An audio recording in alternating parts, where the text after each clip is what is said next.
Hello everybody, welcome to the OR Society Student Career Fair Day.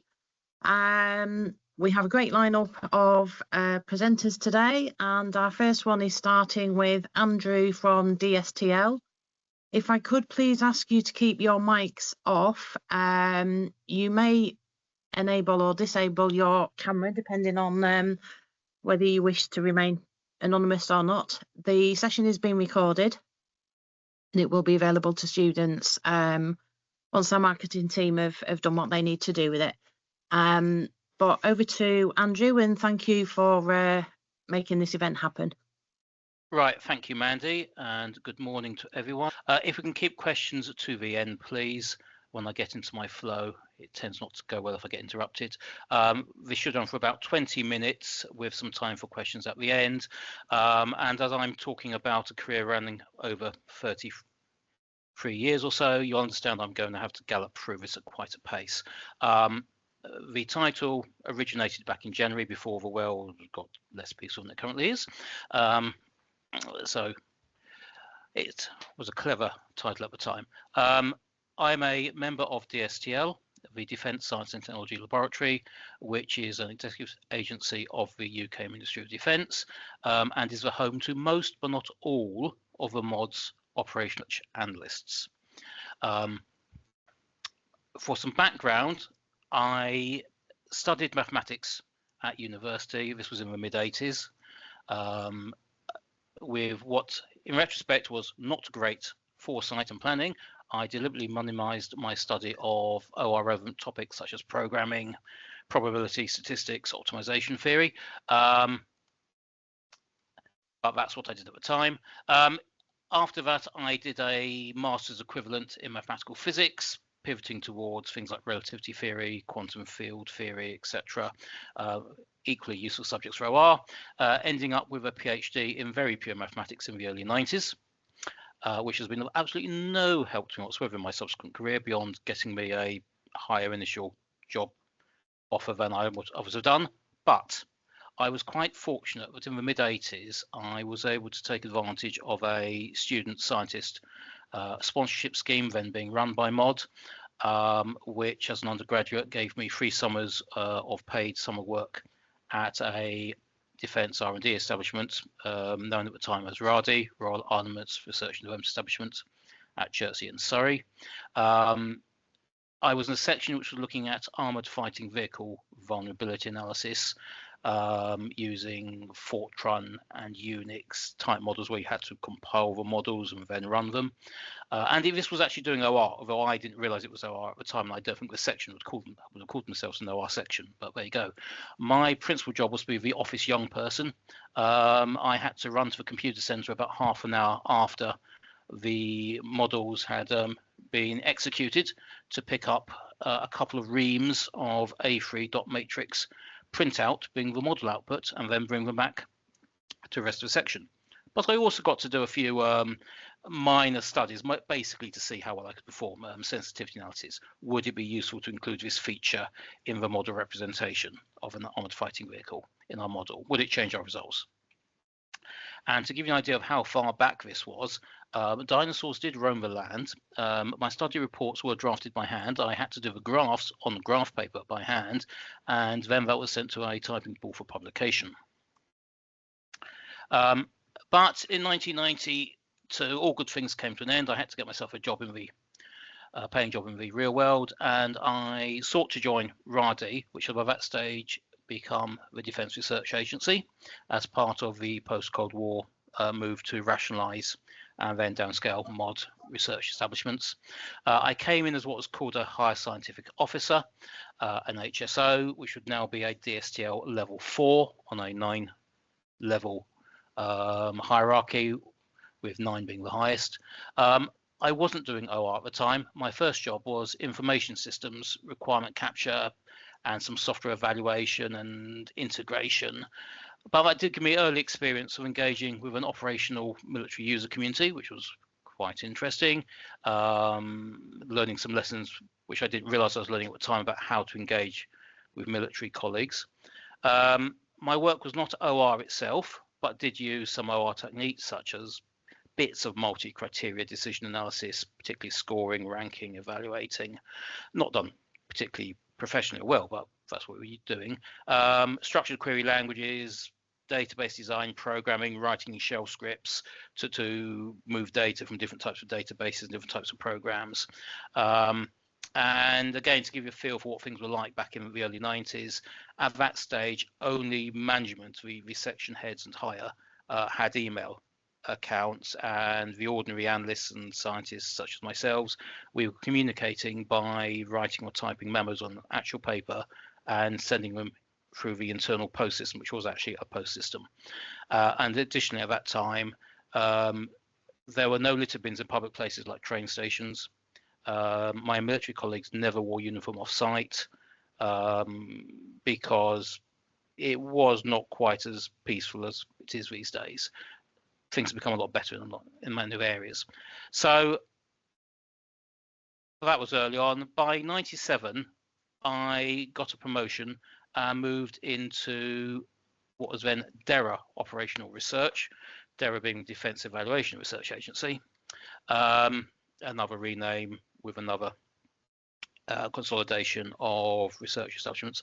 That was a senior analyst, what we'd call level 5 now, and I moved into an area called historical analysis or historical data analysis, whose raison d'etre was researching the representation of conflicts by analysing data from previous wars, battles, etc. The idea being we could then get hold of as much as possible two-sided information about the Battle of X or the assault on Y, etc. and so forth. Right.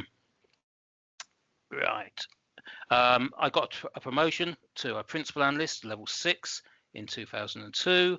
I, like a lot of people, became involved in work relating to counterinsurgency after 2001.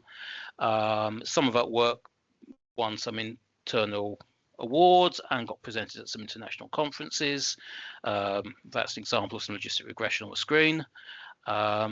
When the RS created its accreditation scheme, I applied for Associate Fellow straight away, and I got that in 2005. I became a Fellow in 2007 once I'd got the 10 years of useful service mark in. And my OR journey at this stage was about becoming a self-taught expert for the standards of my organization in empirical, stats-inspired quantitative analysis using linear and logistic regression, things like R-squared, log likelihoods, most of the standard stats tests such as Fisher's, Student, Z, chi-squared, etc., but also quite a few somewhat more exotic non-parametric tests like Jonquière, Somers-D, and Goodman-Crisco gamma. And I also learned a lot about how slippery real-world data can be, particularly when it's not being collected under controlled experimental conditions. And whilst I occupied most of those 13 years, and it was a great area to work in, I loved it massively, which is why I spent so long there, I did have an excursion for a year or so into building a linear programming optimization model for balance of investment en route, but I've never really been in the modeling area personally. Again, all good things must come to an end. In 2010, I moved for 6 months onto a temporary loan into the UK's 3-star permanent joint headquarters, PGHQ, in northwest London, which commands most UK operations overseas. From a rearers perspective, I went for 6 months and I ended up staying for 4 years. I was a team principal analyst in the headquarters embedded OR cell, so I was working in a military headquarters with military and civil service teammates to military urgency. Not quite the urgency of the military deployed into theatre, which at the time was Iraq had ended, this was Afghanistan or PERIC. But it was still sometimes quite urgent. I also took on responsibility of being a lead technical reviewer for another embedded DSTL team, which was working in London on ops type work. Most of what I was doing was supporting the UK OPHERIC, our contribution to the UN authorized operations in Afghanistan, but not all. Some of it was supporting routine review of joint contingency plans and other things which are happening around the world in parallel. Although I never deployed forward into theatre myself, unlike some of my DSTL colleagues, this remains the most rewarding job I've done in my entire career. Yeah, nothing more I can say better than that. It was also a great learning opportunity for me. This part of my OR journey was about learning to do what we call support to operations, S2O, operations research, which is going back to the wartime roots of the discipline. It was founded, the OR Society was founded by people like Lord Blackett, who himself had basically established operations research in several branches of the British Armed Forces during World War II. Only in our case, we were doing it with Excel and random number generators rather than doing it with graph paper, pen and paper and slide rules. There I learned professional skills of teamwork, timeliness, communication and prioritization. I learned to engage with decision makers to determine whether the question being asked was actually the best or the correct question to ask. And I also got quite into developing tools for small sample analysis, using something called exact sample distributions in cases where I couldn't make safe assumptions about convergence for the standard stats tests. And again, all good things come to an end. In 2014, I moved back into DSTL when Herrick came to an end. And I ended up taking a principal analyst role in land indirect fires procurement operations research. Treasury grants MOD a particular privilege of making decisions for ourselves on how we spend taxpayers' money to invest in capabilities. The flip side is we have to demonstrate that we scrutinize those decisions rigorously and they are built on objective evidence. That comes in the form of things like operational analysis support papers to support investment business cases, depending on the scale and size of a procurement. So I was working on artillery, guns and shells for a couple of years. My OR journey here was about understanding that capability, affordability and achievability is as important as effectiveness.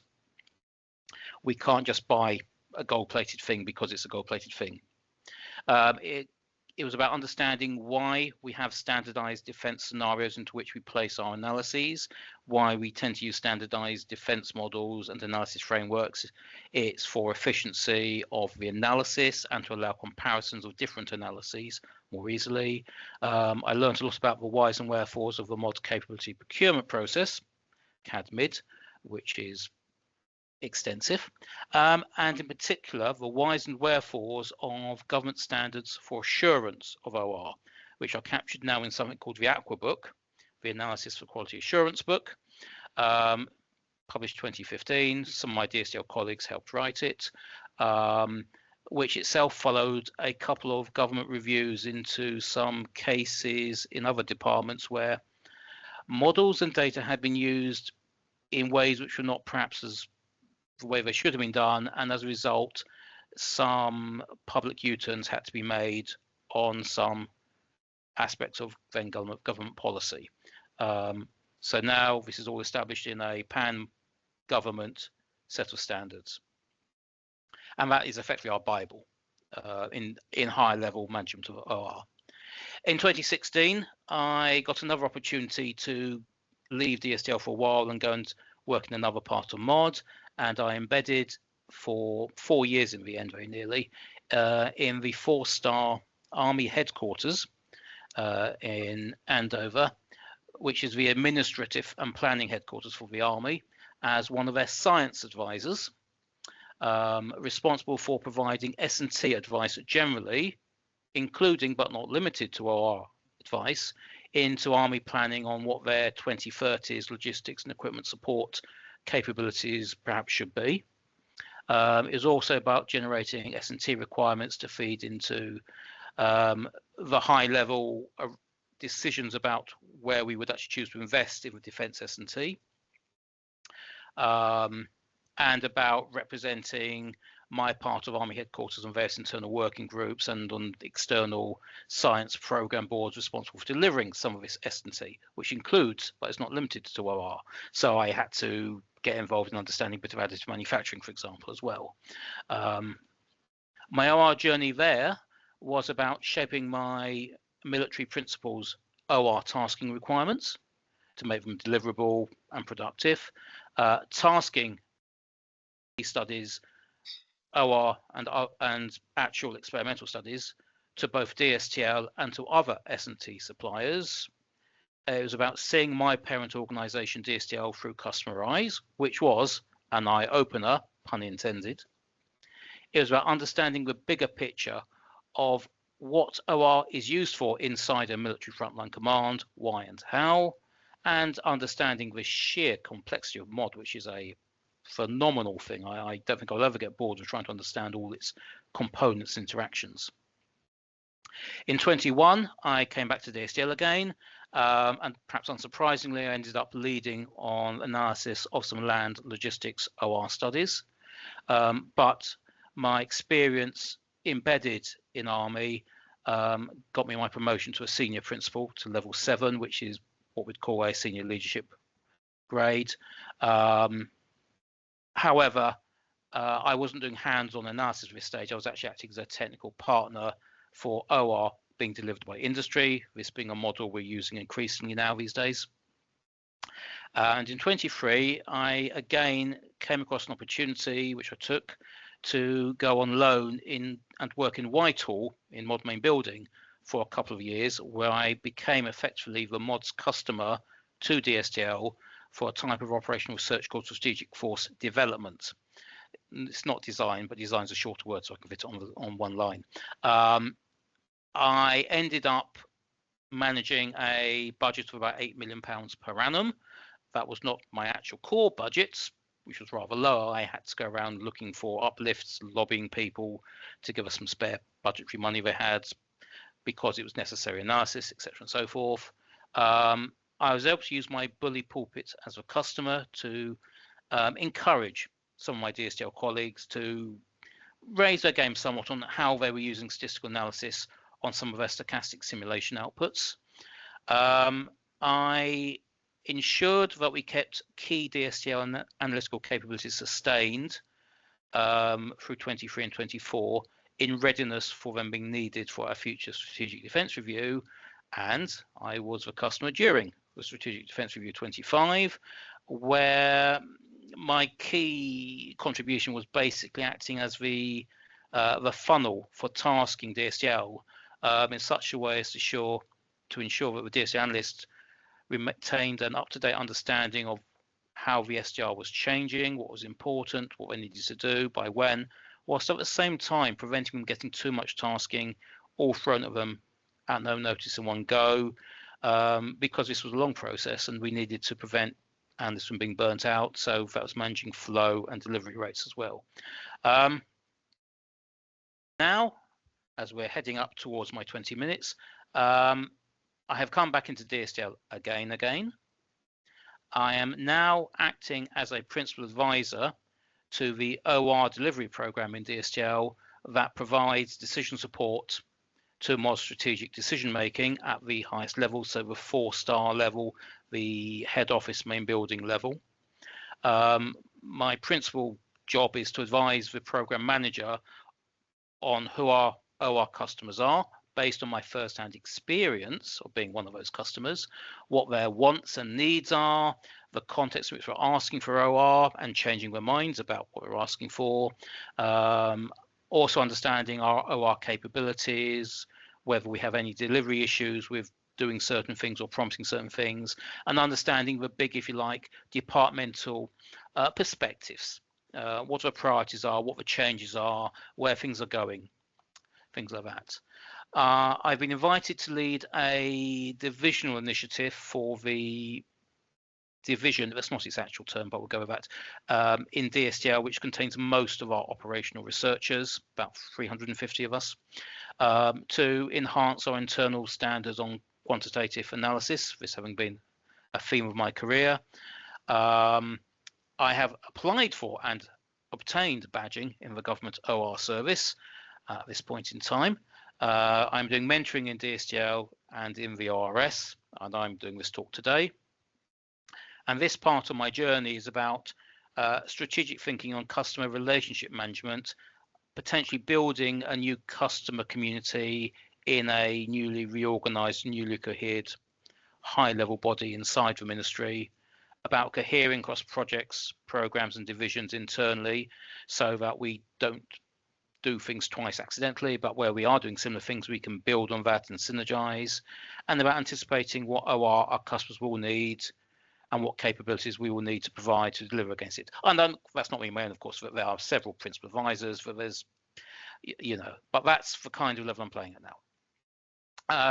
And for what it's worth, I've got about 9 years left to my state retirement age, and I hope to get promoted once more before I retire, which would take me to the highest I can get to without being a senior civil servant. I'm just on my 20 minutes, so the summary and retrospective.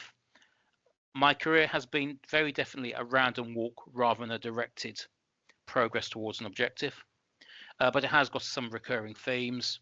I've always been data-driven with a bias towards hard evidence, rigorous analysis and quantitative approaches. I've always emphasized understanding my profession from experience, which over time has gone from being analyst, project lead, reviewer to customer advisor, and now customer in my own right.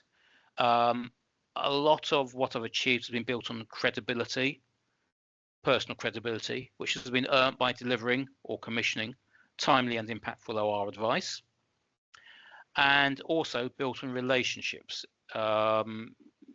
The young me would be surprised at actually how important this is in this area, and I suspect pretty much all areas, with my military colleagues, my civil service colleagues, with industry colleagues, and with DSTL colleagues. I've developed from a hands-on analyst into a technical leader in analysis, much more about shaping the questions and the capability that deliver same. And whereas when I was young, I was a theoretical purist, I'm now more of a pragmatist about time, cost and quality trade-offs, although I will always skew more towards quality than most of my colleagues will. My focus is now less on the right way of answering a question, but on ensuring the questions asked are the ones which are the highest priority ones, and they are answered in such a way that they are useful. And although some of my colleagues younger than me have advanced faster than me and gone further than me into the senior civil service, that's fine. Overall, it's been a very interesting, varied and rewarding career, and I do not regret it. And I am now 2 minutes over my 20, so I will stop talking. I'll come out of this presentation screen. I'll stop sharing. Does anyone want to ask me any questions? Hi Andrew, I think there was a question early way through.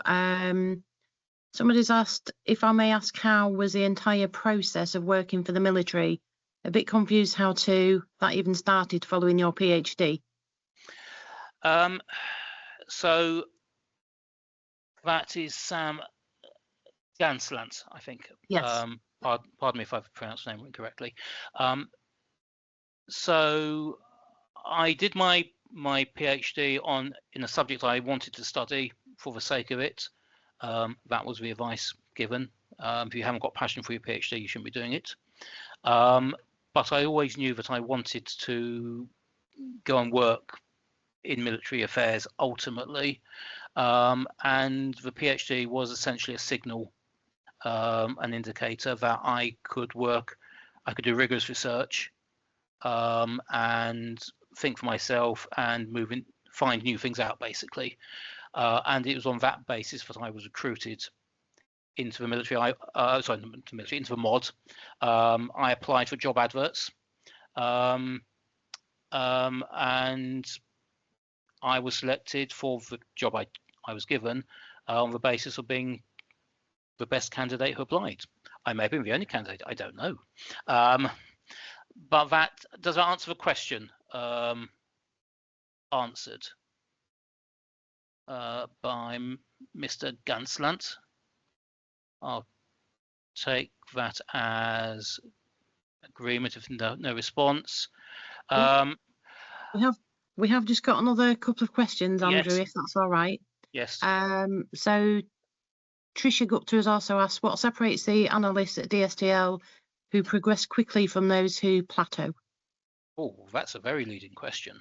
Some of those with plateau costs may not wish to progress quickly. So I know a couple of people who have been very happy just being hands-on analysts their entire career. They enjoy it greatly, and they are respected for their skills. Equally, particularly from cohorts younger than myself, I have noticed that many are more driven to try and progress in their careers, and that is very possible for those who wish to do that. One of the things which often helps for analysts to progress is to do a relatively early secondment into a military organization within the department, or a secondment into another branch of the government, to get wider experience, particularly inside delivery organizations. I did not realize it was possible until I was, well, nearly 20 years into my career, because I was 2 heads down early on, just doing backroom research. But there you go, and it was the making of me as an analyst, I have to say. Any other questions? What advice do you have for breaking into OR? That's Jennifer Roberts. Have curiosity. Think about problems, and be pragmatic about problems and solving problems, but be someone who's curious about the way things work, and how to describe them, and then always ask the question, what am I seeing? Why is this the case? Why am I being told this? Particularly if you're ever playing with operational data. Where did it come from? What are the biases? What's wrong with it? Could I be wrong? How could I be wrong? That's always a very good question to ask. What one piece of advice would you give your younger self starting out an analytical career? I don't regret anything I've done over the course of my career, but I might have benefited, I think, from having a mentor. These days, we do provide mentors to younger analysts on a more common basis. At the time I started, that was not a thing. So there was no one to basically explain to me the way the system actually works. And as I say, I didn't know that embedded TERS and secondments and support operations was a thing you could get into until I'd been working for nearly 20 years. So that would be the piece of advice I'd give myself. Find a mentor, and plan ahead. One book that influenced your career, what would it be? Ooh, that's an interesting question, Mr. Zaru. Possibly R.V. Jones' Most Secret War. But I could also recommend Alfred Price, Instruments of Darkness. Stephen Budiansky has done a very good biography of Patrick Blackett, which I would recommend.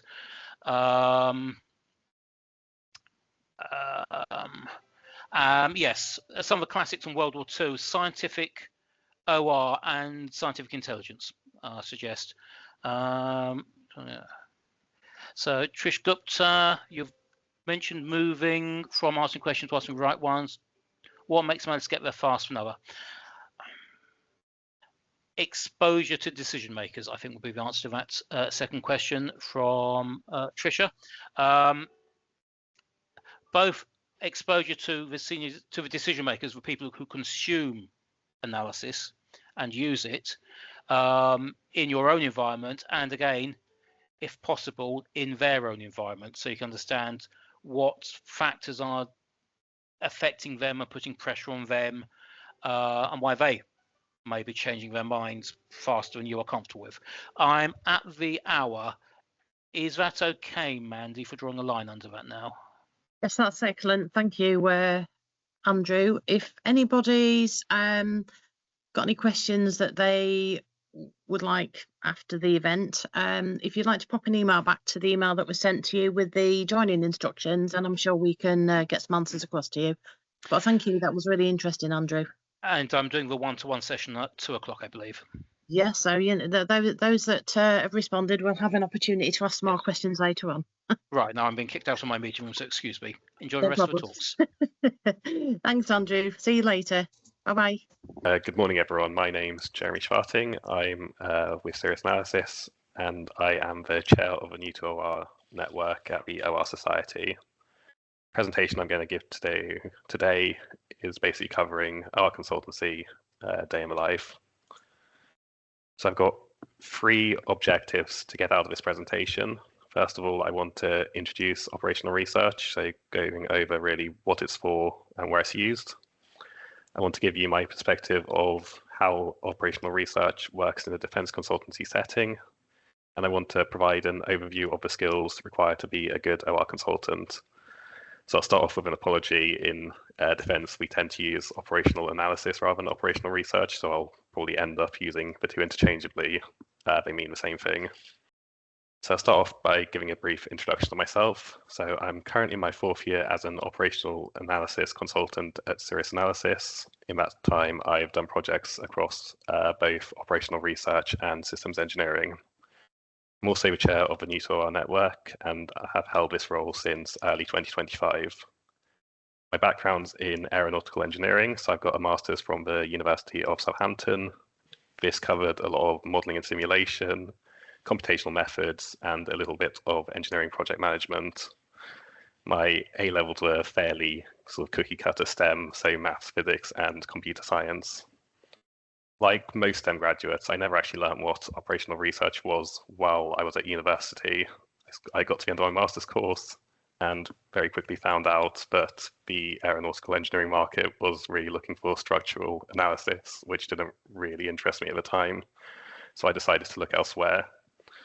I saw the job posting from Sirius and was really, really excited by what I saw. It's effectively getting paid to solve puzzles for a living. So since then, I've been involved in a bunch of really, really interesting projects with really, really visible impacts. So things like supporting multi-million-pound acquisition decisions and shaping high-level defense policy. So I'll start off by introducing my take on what operational research is, and especially what the important aspects are from a sort of consultant perspective. So I've taken this definition from the OR Society website. Operational research is a scientific approach to the solution of problems in the management of complex systems that enables decision makers to make better decisions. So from my perspective, there are 3 really important things to take out of this definition. So first off, scientific approach. Operational research is a science, and it needs to be repeatable and replicable. Otherwise, you'll end up with recommendations that can't be verified. In any operational research project, you're going to end up with a ton of bad data, and you will need to make assumptions.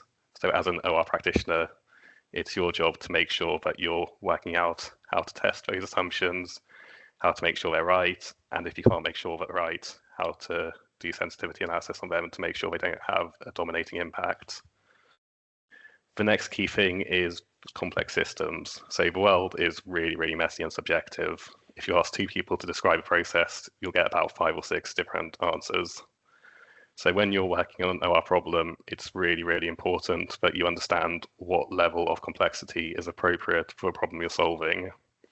So an example of this is a project I did last year, where we went in thinking that we'd do some really low-level business process analysis.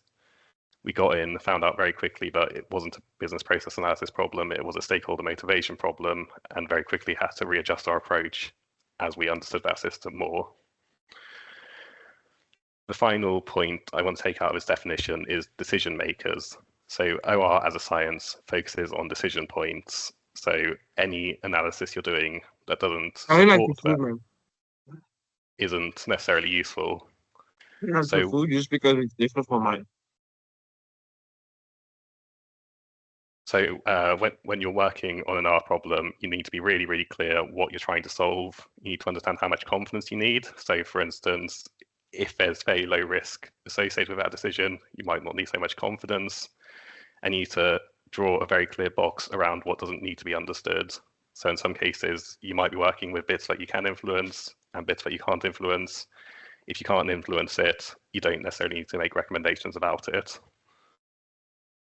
So OR broadly splits into two different types of techniques: hard operational research and soft operational research. So with hard operational research, you're really looking to find numerical outputs based on a model of the world. So this will be things like modeling and simulation, optimization, statistics, and multi-criteria decision analysis. Soft OR, I think, gets a bit more ignored at a sort of educational stage, but I think it's equally important, if not more important, when doing proper OR projects. So this is things like problem structuring and systems dynamics. So really understanding when you're faced with a problem, what the pieces in play are, and how they interact with each other. So for instance, in a systems dynamics problem, let's say you're looking at global warming, you might say there's a positive relationship between global temperatures and sea level, and start seeing the behavior loops that come out of that. You've also got things like literature reviews, interviews and workshops, where it's really important to make sure you're not getting bias coming into your projects based on different stakeholders' opinions, and things like SWOT and pestle analysis, where you're defining a framework by which you're looking at a problem to make sure that you're looking at it from as many angles as possible. So I'm next going to sort of give a bit of an introduction into what defense consultancy is. So my company, Cirrus Analysis, is a technical consultancy based out of Portsmouth, mostly serving the UK and NATO defense markets. So we founded in 2020 across 3 disciplines: operational analysis, cost engineering, and systems engineering. We're now also doing data science as part of the OA team and project, program, and portfolio management. We also collaborate a bit with our systems engineering, our software engineering subsidiary, and we have about 120 employees, so we're a small to medium enterprise. The majority of work we do at Sirius effectively boils down to recommending how the UK Ministry of Defence can best spend its money to achieve a desired effect. So quite often this desired effect is something like, how do we win the next war, or how do we fight effectively at a strategic or tactical level? So this is quite a high level sort of holistic question. So these tend to break down into different types of projects. So capability planning is looking at the different portfolios the Ministry of Defence holds, how they'll change over time, and how these align with UK strategy. So a big thing at the moment is the NATO First doctrine outlined in the Strategic Defence Review that came out recently. So as a capability planning project, we might look at the UK fleet, look at how that supports that NATO First doctrine, and where different ships might come out of service, leaving capability gaps. Concept and technology considers what technological concepts are most effective against the threats that the UK are going to be facing. So it involves looking at what sort of threats there are. In this case, the big things are drones and cyber attacks. And the analysis will generally consider what the threat looks like and where that threat is vulnerable to disruption. So this could be looking at counter measures like weapons or something like supply chain disruption. We also support procurement. So when MOD has decided that they will buy a capability in, you'll generally get a competition. So what we do is we try to set the mark scheme for that competition. So saying these are the requirements that the system must meet in order to be acceptable to the Ministry of Defence, and defining sort of, and then when you get tenders in when you get tenders in for that competition, determining which proposal is the best. Outside of the sort of budgetary and funding allocation projects, we also do some tactics development, so looking at how MOD will fight the next war. This can include things like tabletop wargaming, so testing out how different decisions might impact outcomes on a battlefield, and historical analysis, so looking at things like the war in Ukraine and the war in Iran, and seeing if any lesson can be learned from that. We do also do a bit of support to operations, so actively supporting live operations going on. The projects will generally use a range of soft and hard OR techniques. I don't think I've ever worked on a project where we've only worked using one technique, and I don't think I've ever worked on a project where we've only used hard techniques or only used soft techniques.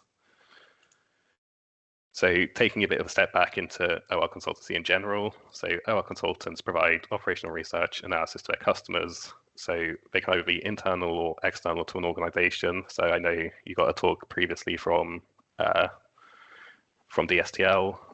They would be a sort of OR consultancy within defense. There's also organizations like the NHS Strategy Unit. At Sirius, we're a private company, which has benefits in that we can work across a lot more areas, but it does mean that we need to be more active in finding work.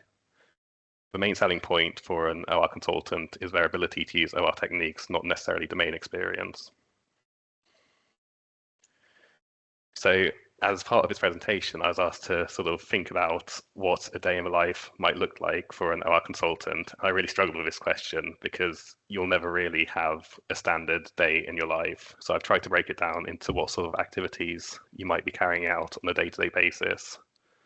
So in general, a lot of, or most of your work will go into conducting analysis activities, and the vast majority of this will be looking at how to solve a problem rather than actively going about solving it. As part of an OR practitioner lifestyle, you should expect to go down a lot of rabbit holes, make a lot of mistakes, and hit a lot of dead ends.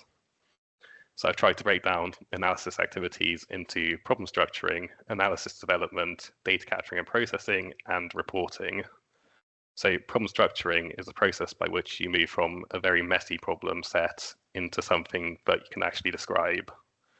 So for instance, trying to understand how you're going to measure the value of a change that you make, trying to understand what different pieces are in play for you to impact, and trying to sort of draw links between those pieces.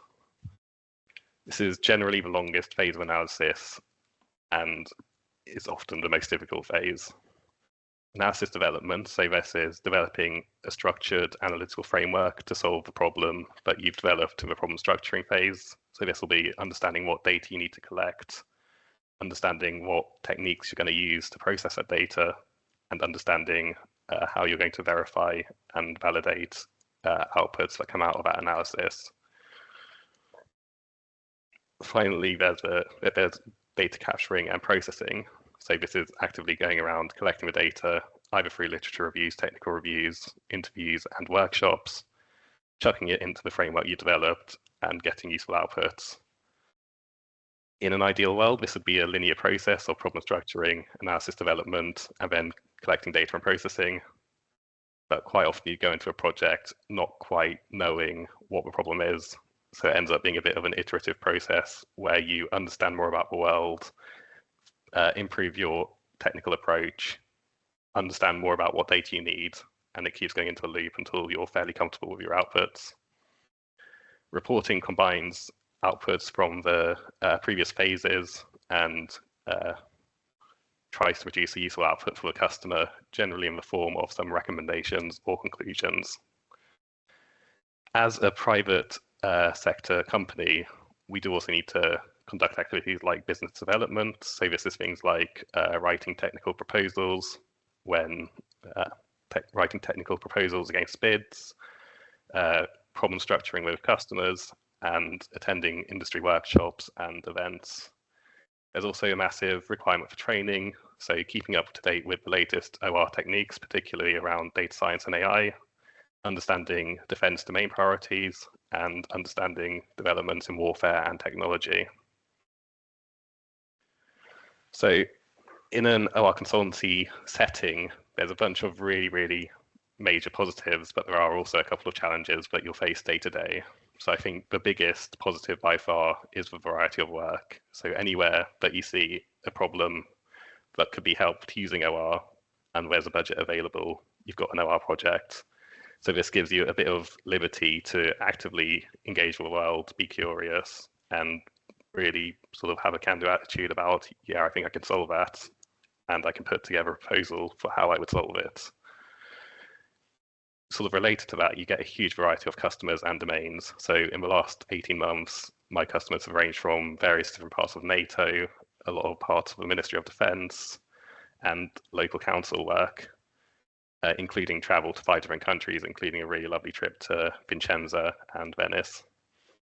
coming in from the outside, you have a bit of a separation from internal politics. So quite often in defense, and especially in NATO, you'll have people pushing for ideas that aren't necessarily correct. And by sort of being outside of the political system, you're able to take a more objective view, say, this is what the data says, and sort of let the politics be decided elsewhere. There are some caveats which sort of limit the impact of your analysis, which I'll get into on the challenges. And then sort of teaming and technical approach. So operational research, you're generally solving problems which haven't been solved before. So experience counts for a lot in being able to get you really far in developing a technical approach.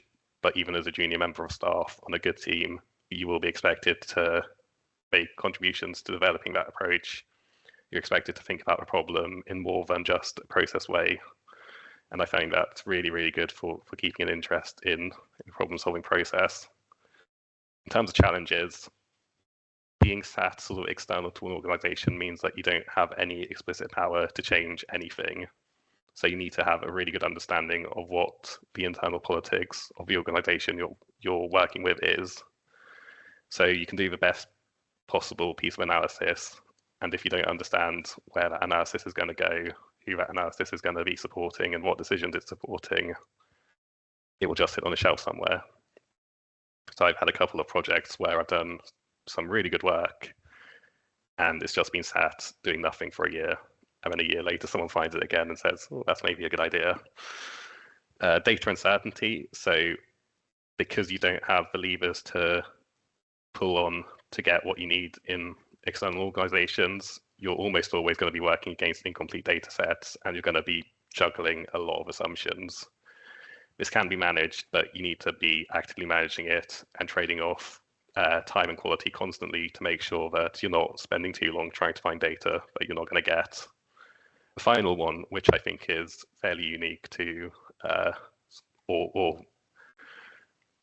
is increased by the fact that we're quite a small company, is peaks and troughs. So the work we get is highly dependent on defense budgets. So if a budget doesn't come in on time, we're quite quiet.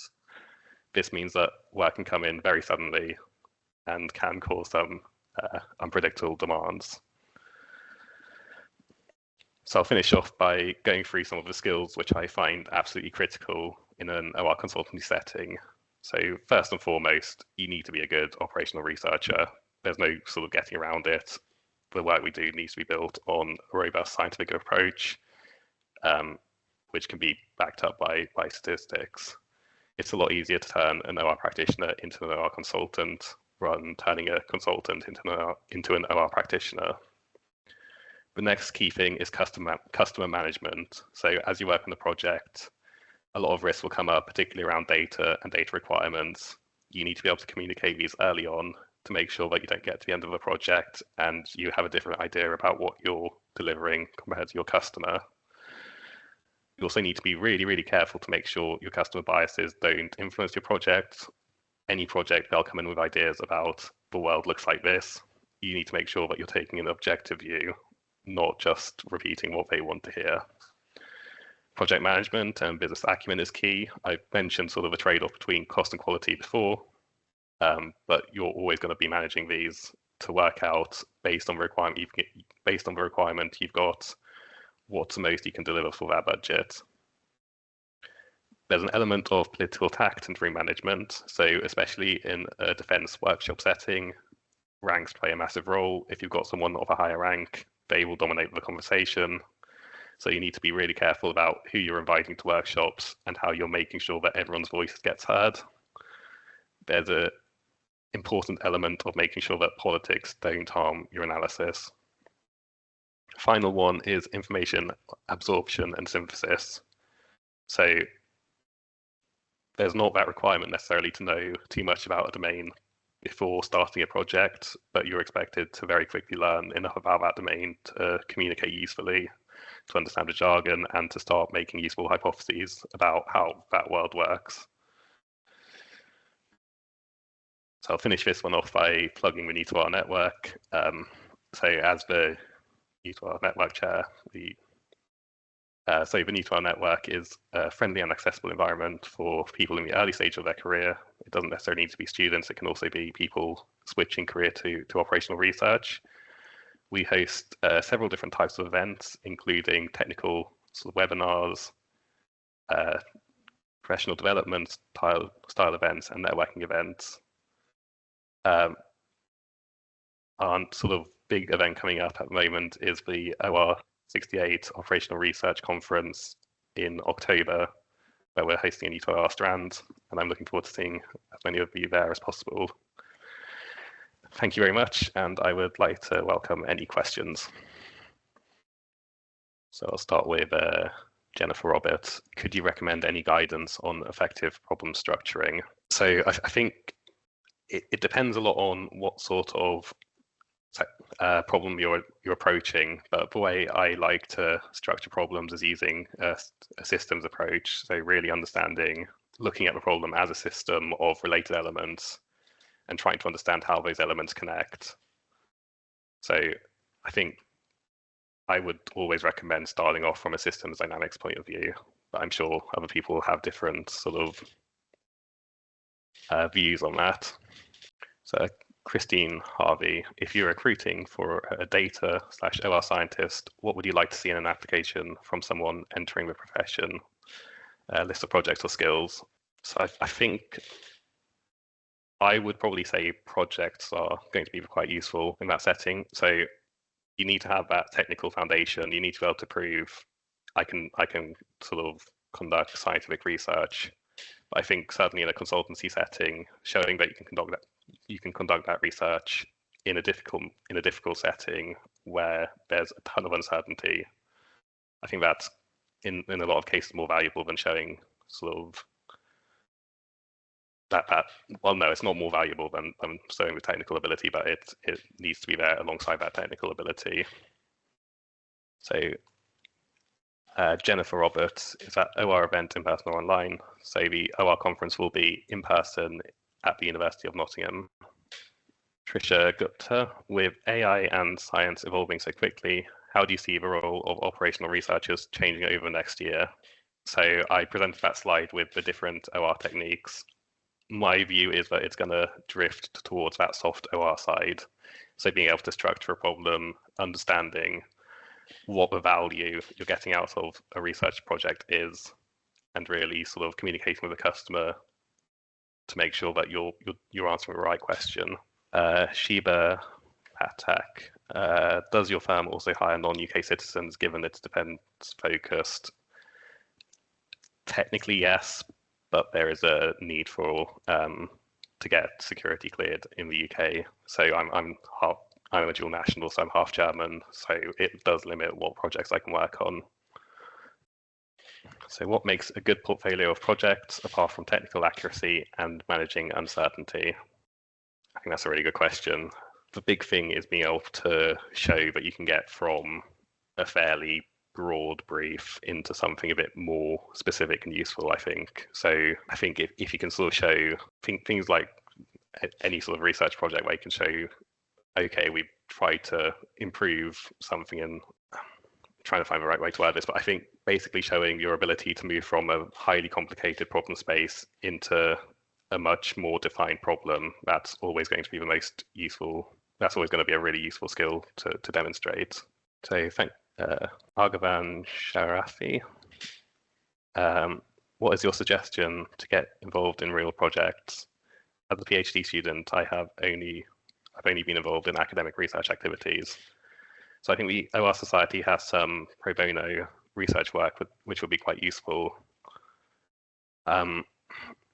I'm not sure beyond that because I sort of went straight into the industry. Do you also have OPEX roles? Would you be open to offering a referral? Sorry, Shiva, could you explain what OPEX is? Sorry. And okay, yeah.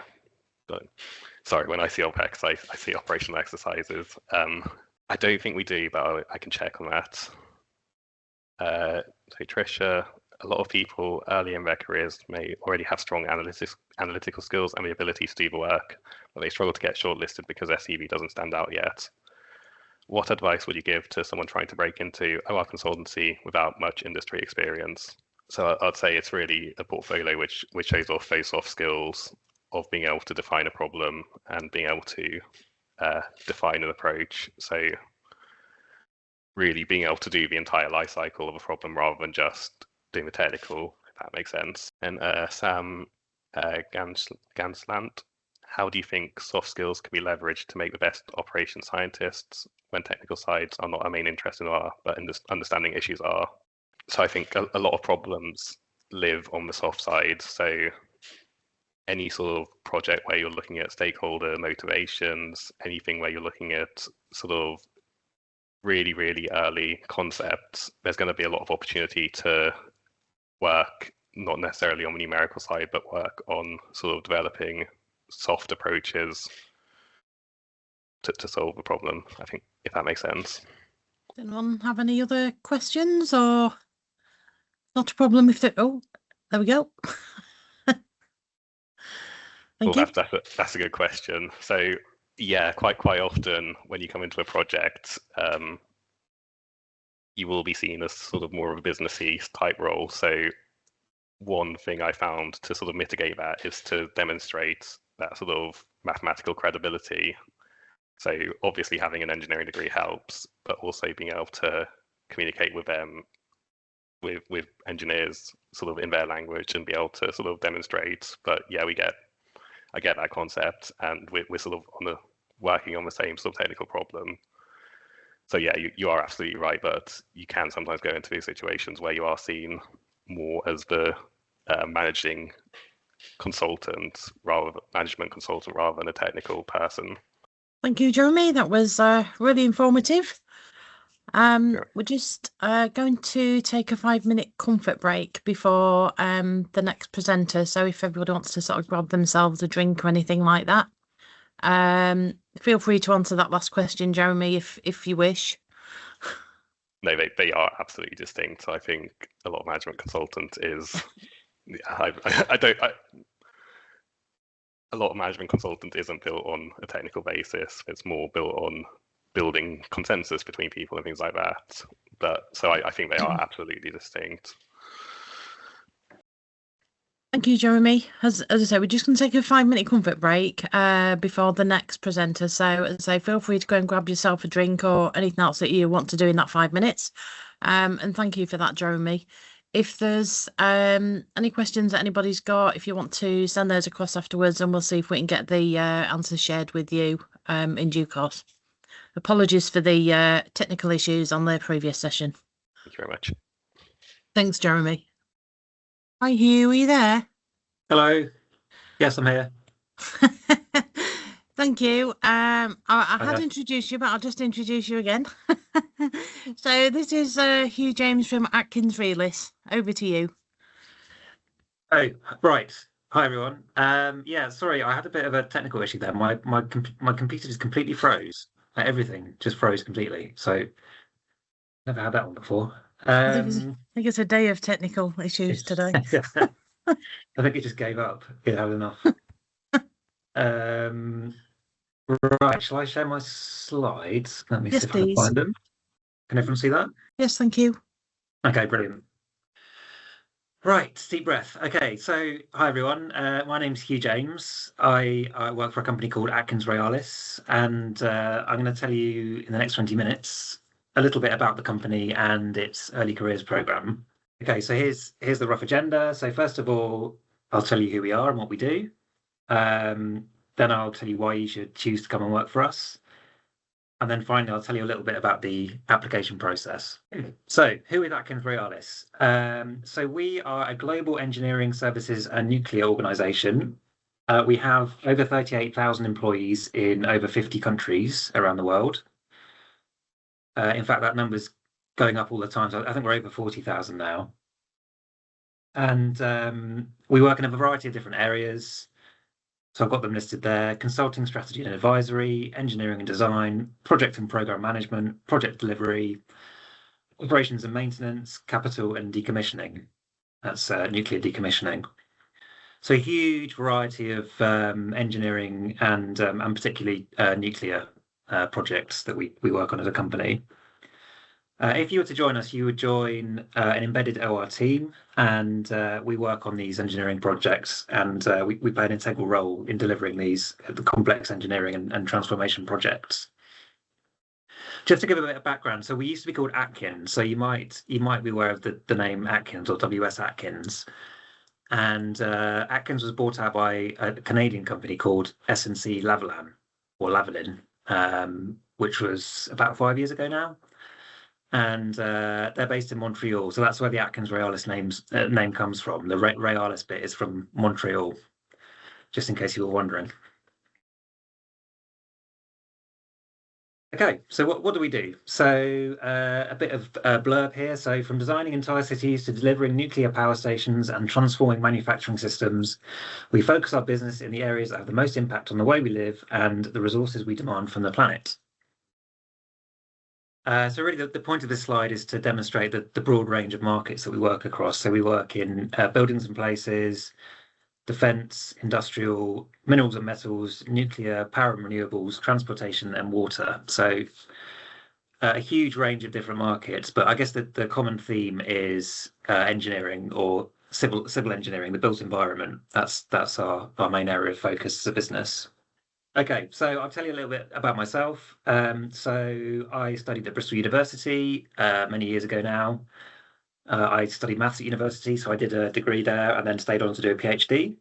My PhD was in operational research, actually, but the sort of theoretical end of operational research. So I'm an operational research practitioner by trade. I used to work for GORS, the Government Operational Research Service. I worked there for 13 years.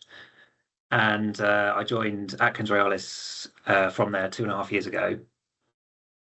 When I worked in government, I worked in various different departments: Home Office, Ministry of Justice, HMRC, and Energy Security and Net Zero. And I was mainly working as a policy analyst, working in central government in Westminster. And then since joining Atkins Realis, I've done a variety of projects with a variety of different clients, but mainly in the defence and critical national infrastructure space.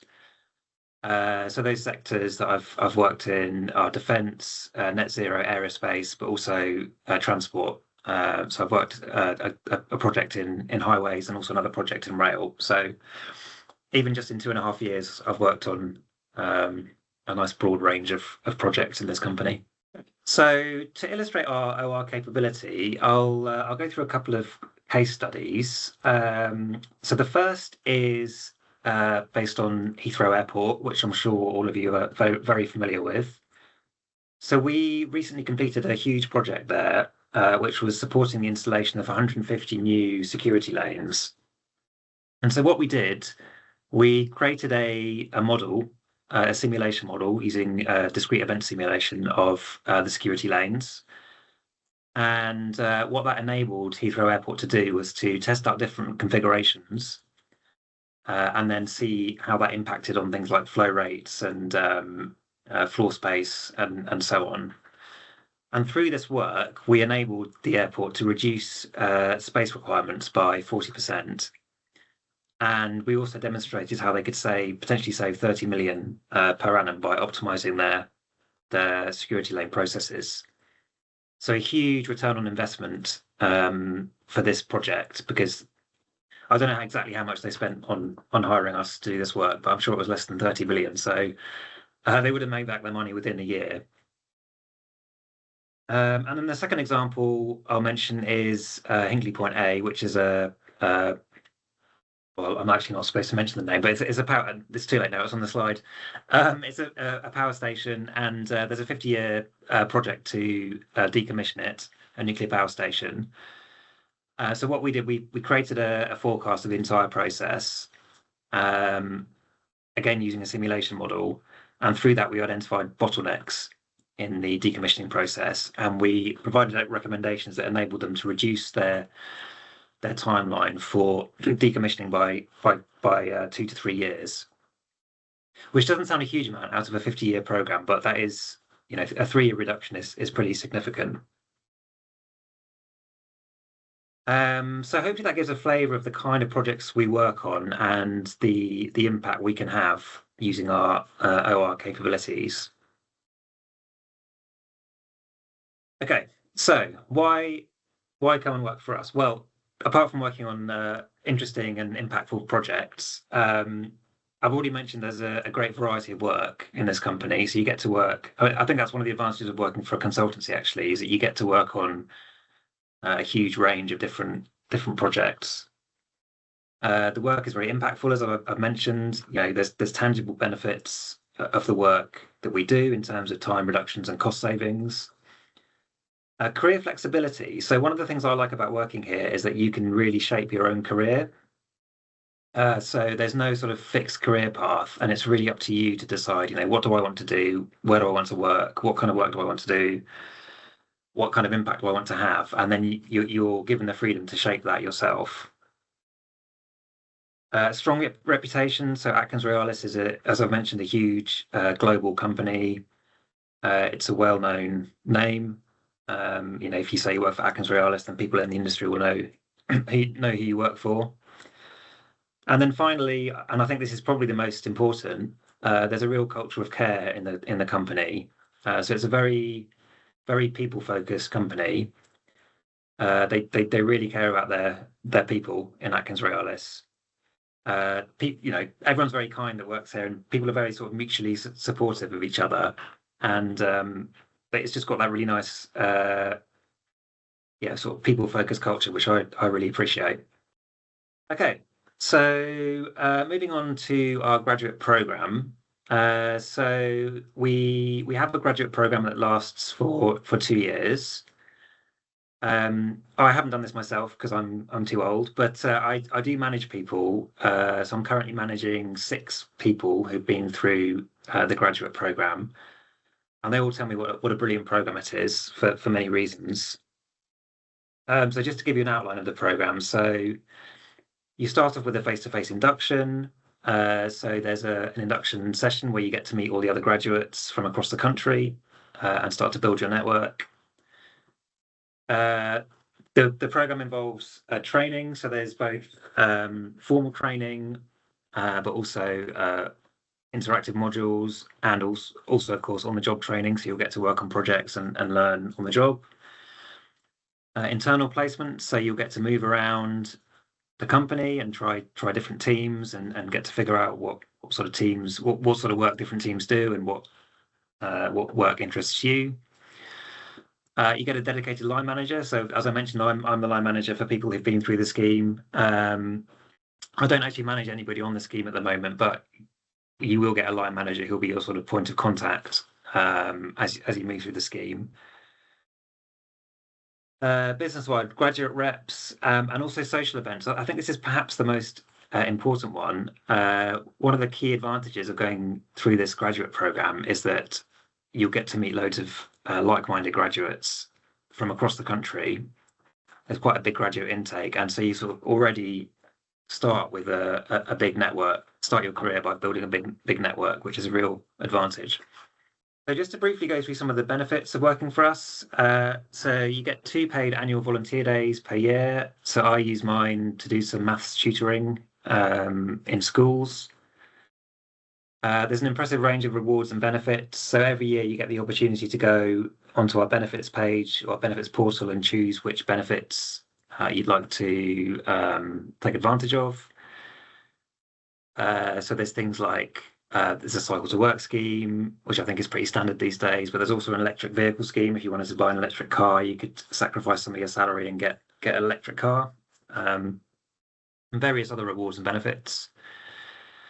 Variety of employee networks. So I think this is an advantage of working for a relatively large organisation, is that there's a huge number of internal employee networks, and so it's quite easy to find one that fits with your own personal preferences and beliefs or whatever.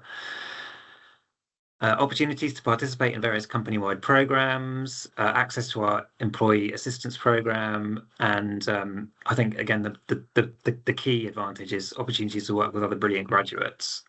So as I mentioned, when you join this graduate program, you've sort of automatically got this big network of like-minded graduates that you can then keep throughout your time working in Atkins Realis. So just to give you a flavour of life in the company, I mentioned that there's various employee networks. So I've just pulled out some examples here. So Embrace is the ethnic minority network. FN, I can't remember what that stands for now, but that's another network that we have. There's an LGBT network. There's a parent network. So I'm a parent. I've got 2 young children, so I find that really useful. I won't go through them all now, but just suffice it to say, there's lots of employee networks in Atkins Royalis, and I'm sure you can find one that will suit you. So just a little bit about the application process. So how this works it's a pretty standard process, really, but just to go through it. So the first step is for you to find the right role for you in the company, and for you to register your interest, and then obviously apply. There will then be an online assessment, after which you go through to a virtual interview with the business, and then after that there will be a decision on whether to offer you a place on the graduate scheme. So it's a pretty standard, straightforward application process. And if you want to find out more, we have a early careers website, so you can scan this QR code. I'll leave it up on the screen for a minute, so you can scan it if you want to. And there's more information on there. And that's the end of the presentation. Thank you. Thanks, Hugh. Does anybody have any questions at all?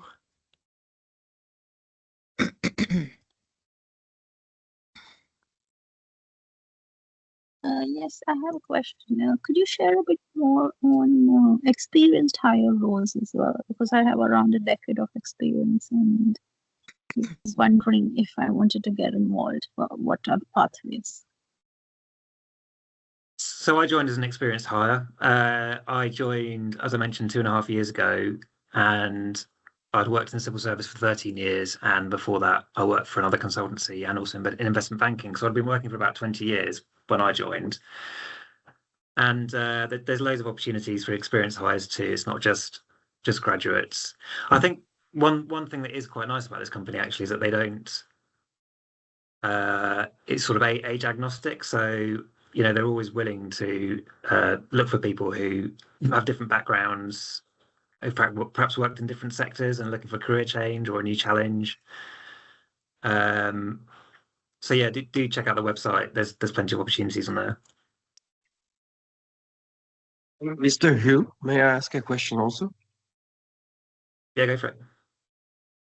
So I'm French, and I was wondering if there's any possibility to also apply for this program, because I don't have a UK nationality. Yes, you can. That's fine. So the issue arises where, so I work in secure government, which we tend to work on defence projects and also critical infrastructure projects. For defence projects, you need security clearance, and you need to be a UK national for that. So you wouldn't be able to work on those projects. But then there are other projects in secure government, so things like rail and highways, critical infrastructure projects where you don't need that clearance. So that's not an issue. Plus, there's also other bits of Atkins Royalis you don't need security clearance at all. So you can always apply to one of those bits of the business. And I was also curious, it does feel like the UK is much more interested in operations research than Europe is. Do you share that opinion? I'm not really sure, because I've never really worked in Europe. I guess the UK invented OR, didn't it? So maybe that's got something to do with it. Yeah, I'm not really sure, to be honest. Perhaps somebody else might have more experience of that than me. Yeah, thank you. I think there's another question there. Hello. Just to come in on that last question, it was just it might just be in Europe. It's not called operational research. There are various other names around analytics and more sort of, I don't know, operational research is a very traditional name for it, so they just might be calling it something different. But I think, you know, if you're doing high-level analysis or any of those sorts of things, I'm sure in Europe it is being done. It might just be, they might just have a different term for it. Because I live in Belgium, and here there is no offer for operations research positions, and I've been told that it's very similar to supply chain consulting, and I'm not sure if that is correct. It has many different forms, isn't it? So if you're doing cost benefit analysis, that's a bit of that. If you're doing any simulation, if you're doing parts of programming, I mean, if you're doing data science, a lot of data science overlaps with operational research. A lot of stats does. So we're a jack of many trades. So I think that's what it is. Sorry to come in on your thing. Thank you. And I think there's just one last question. In order to pursue a career in OR, to what extent would a PhD be more beneficial than an MSc? Yeah, so this is a good question. So I didn't do a master's myself. I went straight from bachelor's to PhD. And looking back on it now, I think that was a mistake. I think I should have done a master's, because even if I went on to do a PhD, it would have been useful to have that intermediate step. I would say that a master's definitely improves your job prospects significantly. A PhD perhaps improves them slightly, but I think improving job prospects isn't a reason to do a PhD. Let me put it that way. I think you have to be really, really interested in your subject and be looking for an academic career really to do a PhD. Otherwise, it probably isn't worth the 3.5 years of intense study. If I can cut in with that last question, what would you recommend for someone who's looking into a career in operations research? What are the fastest learning curves? Is it startups? Is it working in big enterprise? What type of positions would you recommend? It's a good question, actually. So, I mean, as Mitty's on the line, I'll give Gauze a plug. I probably shouldn't do this actually. Now I work for Atkins, but so I worked for Gauze for many years, as I said, and I found that really really beneficial for my career because OR has a real presence in central government. I'm doing a job for you here, Mitty. But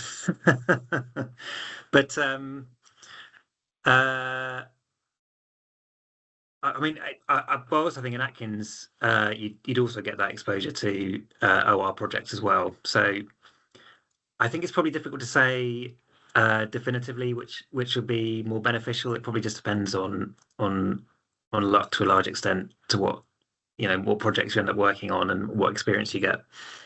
Thank you.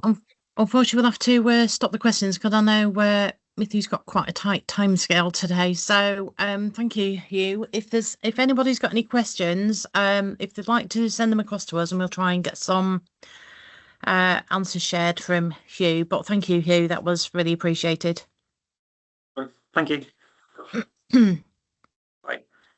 And as Hugh's well introduced, we've now got Mithy Norris from Gauze. Thank you. Hi. Hugh and I know each other for many years. Hello. I thought I recognised him. She says, right. I'm going to share my screen. Charlotte, my colleague, is also on here. By all means, ask questions as we go along. But I obviously won't be able to see in the chat. So Mandy, if you can just let me know if anybody has asked anything. Yeah, that's fine. That's fine as we go along. Hello, my name is Mithy Norris, and I work for the Government Operational Research Service, GAURS, as the acronym is. So I work in the central management team. I'm also an analyst by trade, hence knowing a little bit about operational research and the various guises it might take. And my colleague Charlotte Powell is a practicing analyst in HMRC. So we're going to give you a little bit of a flavour of working in GAURS. And how you can join us. So I'll cover what is GAURS, how you can join, the various recruitment routes, a little bit about some of the project work we've done, not exhaustive, but just to give you a flavour of what we do. And then I'll hand over to Charlotte and she'll tell you a bit more about, what it's like as a, I don't do analysis anymore myself, but Charlotte does as an analyst in His Majesty's Revenue and Customs, as is now. As said, if you have any questions, just interrupt me. I don't mind as we go along. So what is GAWS? So we represent the operation research profession across central government. We were set up to support and champion OR across government, also to maintain standards in terms of analysis. There's over 1,500 staff we have across the nations, all apart from Northern Ireland. So we're spread now across England, Wales, Scotland, from Hastings to Darlington, Manchester, Leeds, Edinburgh, Cardiff. So, and just over half the staff are in London, as you would expect, because that's where Parliament sits. So all the departments have the majority have a Secretary of State, and they all have a building around Whitehall because their Secretaries of State have to be close enough to Whitehall, to Parliament, to come and vote. So that makes sense. But most departments, actually, yeah, the majority have other outposts across the, spread across the country. To pick on HMRC, they also have built, other offices in Leeds, Liverpool, Manchester, to name a few. So we were levelling up before levelling up became a department, as I like to say. So our aim, excuse me, our aim is to maximise the benefit from deploying OR skills in designing and implementation and evaluation. I mean, if you work in central government, we are supposed to, our ethos is evidence-based policy making. So in order to do that, we are the evidence part of the evidence-based policy making. We work regardless of whichever department you're in, in order to take policies that the current sitting government has come in, what they do in their sort of pledges in order for us to vote for them, we try and make those pledges into reality. So we have to try and take what they've promised to the public and try and make it a reality of how does that work in practice, whether you're in education or health, to name but a few. So ourselves and our policy colleagues work very closely. We're two sides of the same coin. You can't have one without the other. So there's never a dull day, shall we say. People ask, what's your typical day? There isn't a typical day. It really depends on what you're working on. And if something blows up, as you'll have seen the war that's happened. So Ministry of Defence, and all of a sudden the war's happened, and then their work doesn't matter what they were concentrating on before, that is the main priority. And if something happens that is both either a national or an international crisis, as this is, your priorities will change and things can change very quickly. But that makes it interesting.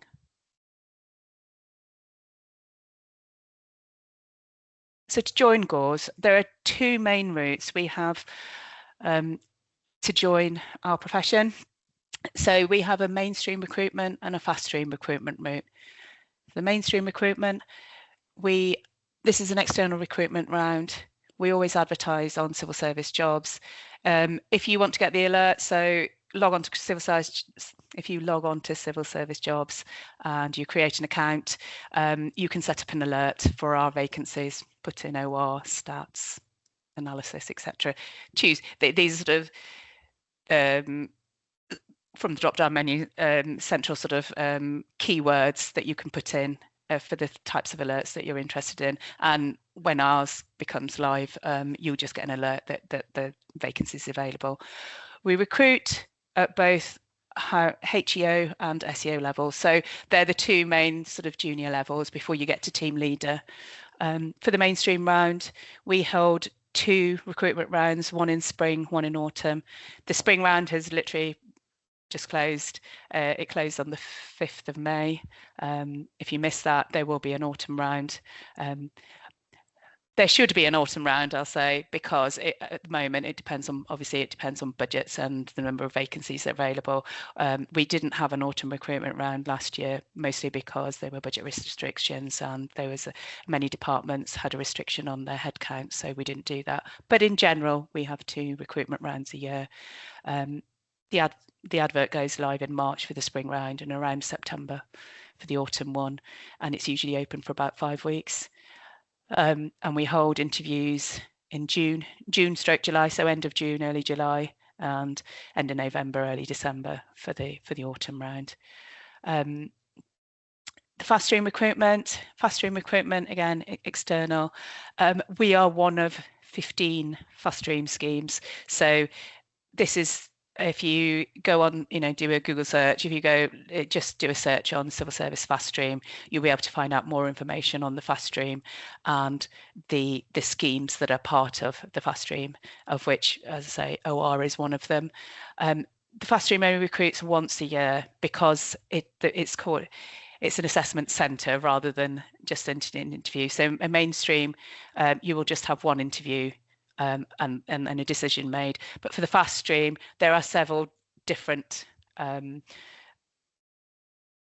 categories to go through. So some might be online assessments, and the final one will be an interview with us.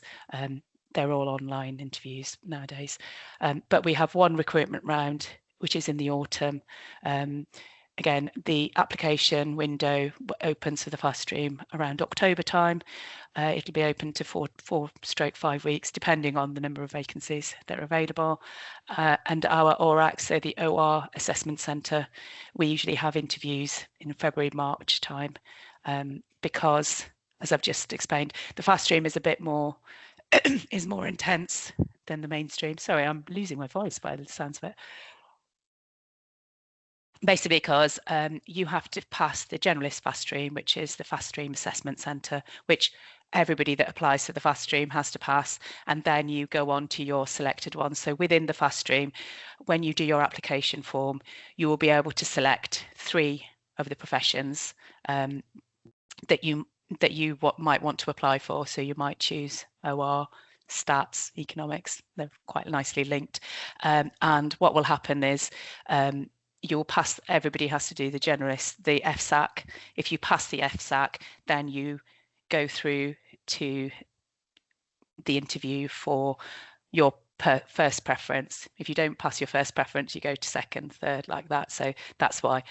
But you choose your preference in terms of the professions once you've passed the overall fast stream. To give you a bit more information of the process of the mainstream recruitment, so you will apply. We receive thousands of applications actually. Candidates who pass the initial sift, they'll be invited to interview, and it's during the interview that you can pass at either grade. So the sift process is just to make sure that you meet our minimum standards. We have a minimum qualification requirement, which is at least a 2-1 in a highly numeric degree, or a 2-2 with either a postgrad or 5 years worth of relevant work experience. These are all analytical posts. There's no point offering you an interview if you are not, if you don't meet that sort of highly numeric threshold, basically because it is wasting your time, it is wasting ours. We want you to join and be able to do the work that we're going to give you. If you can't do that, then there's no point in carrying on with that. The process is that we have a problem structuring exercise. So we will send you the PSD question 45 minutes prior to your interview, and you have 45 minutes to prepare a 5-minute oral presentation. The question is to see, you have a choice of 3 questions. You only have to answer 1, and this exercise is done so we like to test, how you can think on your feet. The first half of when you join the interview, the first half of the interview is your presentation with some follow-up questions, and the second half of the interview will be focused on your application form. So on your application form, we ask you 2 technical skills questions and 3 behaviours. If you want to know more about you know, what's expected at the two different grades. Mandy will share these slides with you, but there is a link to the GAWS website and to the technical framework on the GAWS website, and the technical framework lists out, you know, what we're looking for at H level and what we're looking for at the more senior level of senior executive officer. We have just got a question. Of course, yes. If that's okay. Of course, I've purposely waited at appropriate point. So Sam has asked, do you need UK citizenship for GAWS? You must have leave to work in this country prior to in the UK rather, prior to applying. It is because these are quite junior posts, so we cannot justify supporting visa applications, because, you know, we will be challenged on that, basically saying, you know, there must be home graduates that can, you know, fill these posts. So as long as you've got leave to apply, leave to work in the UK, you can apply for the posts. Thank you. Oh, and there are other, click on the nationality requirements as well, because you touched on this, because we are government, you know, we're all government departments. If you have had any time outside of the UK, even if you are a British citizen, you will not pass the security clearance. We have quite a high level of security clearance. I mean, they do vary, but you need to have been resident within the UK for the last 5 years for the higher level of security clearance, minimum of 3 years really. If you've been outside of the country for long periods within the last 5 years, again, it's highly unlikely you will pass security. That's nothing to do with me personally. It's just that is that, you know, these are all government posts, so any job offers are provisional until you clear security. Does that help? Yeah. Thank you.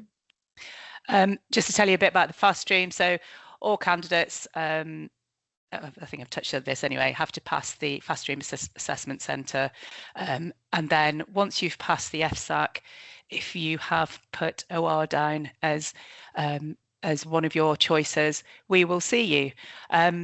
Our assessment centre, so the OR assessment centre, or the ORAC as we call it, comprises of 2 separate bits. So you will do the written tests on one day, and then you will have your interview on another day. We separate it out because it's quite a lot. When we used to have the face-to-face interviews, candidates were invited to the assessment centre and spent the whole day there. Now that everything is virtual, we do the written tests a couple of days in advance.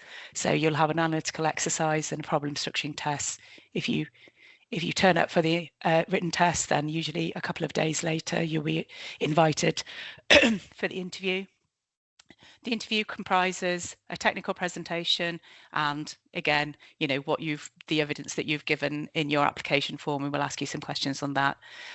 Part of the technical presentation is, which again, this will be given to you in advance. You will need to prepare and do some reading around one of 4 techniques. You choose one of those techniques, and the technical presentation questions that we send you on the day of your interview, they will be applicable. You know, the technique you have used will be appropriate to use for a selection of those questions. So again, you apply the technique to the question, and as I say, the first half of the interview will be on your technical presentation. So you give your presentation, we ask you some follow-up questions on the information that you've given us, because again, 5 minutes isn't very long for a presentation. And then the second half of the interview will be on your application form.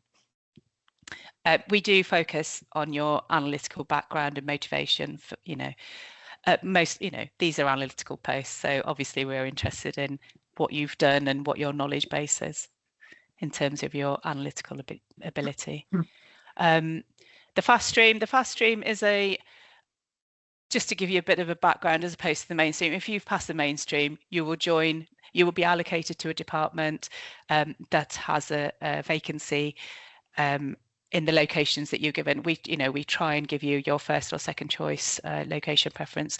We don't ask you for a particular department because not every department has a vacancy for every round, but most departments but most locations have more than one department based there. So say for, you know, Manchester, Leeds, Sheffield, there are several departments in all of those sort of popular locations. So that's why we allocate you according to location rather than your department choice. And then the department will tell you about, you know, the actual job and the role that they have, because I don't know, for this current round, we've got 60 positions, so I can't give you lowdown on all 60 vacancies that we've got. The fast stream is slightly different. So the fast stream is a 3-year leadership, you know, accelerated leadership program. So that's why you will, within that 3-year period, you will be automatically rotated between 3 different departments. So you will spend a year in each department. There is a midpoint assessment. So at the end of your second year, we will give you a midpoint assessment to make sure that you are on track. And once you've completed all 3 years, so at 3-year plus, you do an endpoint assessment. And if you pass that, then you are sort of team leader ready. So everybody that passes the ESA, we will automatically find you a role that is at team leader level. In most cases, it'll be in the department, you know, in your home department, but should things change, because 3 years is a long time, and if there are any restrictions in terms of recruitment within your home department, we will find you a suitable post in another department. For both the midpoint and endpoint assessment, you're allowed 1 retake. Unfortunately, if you don't pass at that point, then we will move you onto the mainstream instead. So you will leave the fast stream program, because, you know, it is an accelerated program. Throughout the 3-year period, there is learning and development. This is compulsory for the fast streamers. So all of these courses, there'll be core curriculum courses that everybody does, regardless of whichever fast stream scheme they have chosen. But for OR, you will also have profession-specific learning. Again, it isn't overly exhaustive, and it is spread across a 3-year period, so don't be worried about that. You know, it is to make sure that you are rounded enough at the end of the 3-year plus. By the time you sit your endpoint assessment, you are in the best possible position so that you can pass that assessment and get your ticket to be a team leader. We just have another question, Yeah, if that's okay. So Jennifer has asked, by analytical techniques, do you mean models or statistical tests or something else, please? It's whatever you've done analytically, really, you know. So some people will have stats as their background, you know. So if you've done, you know, I don't know, I'll always pick on regression or forecasting and stuff. Other people come in and, you know, we have a wide range of degree backgrounds.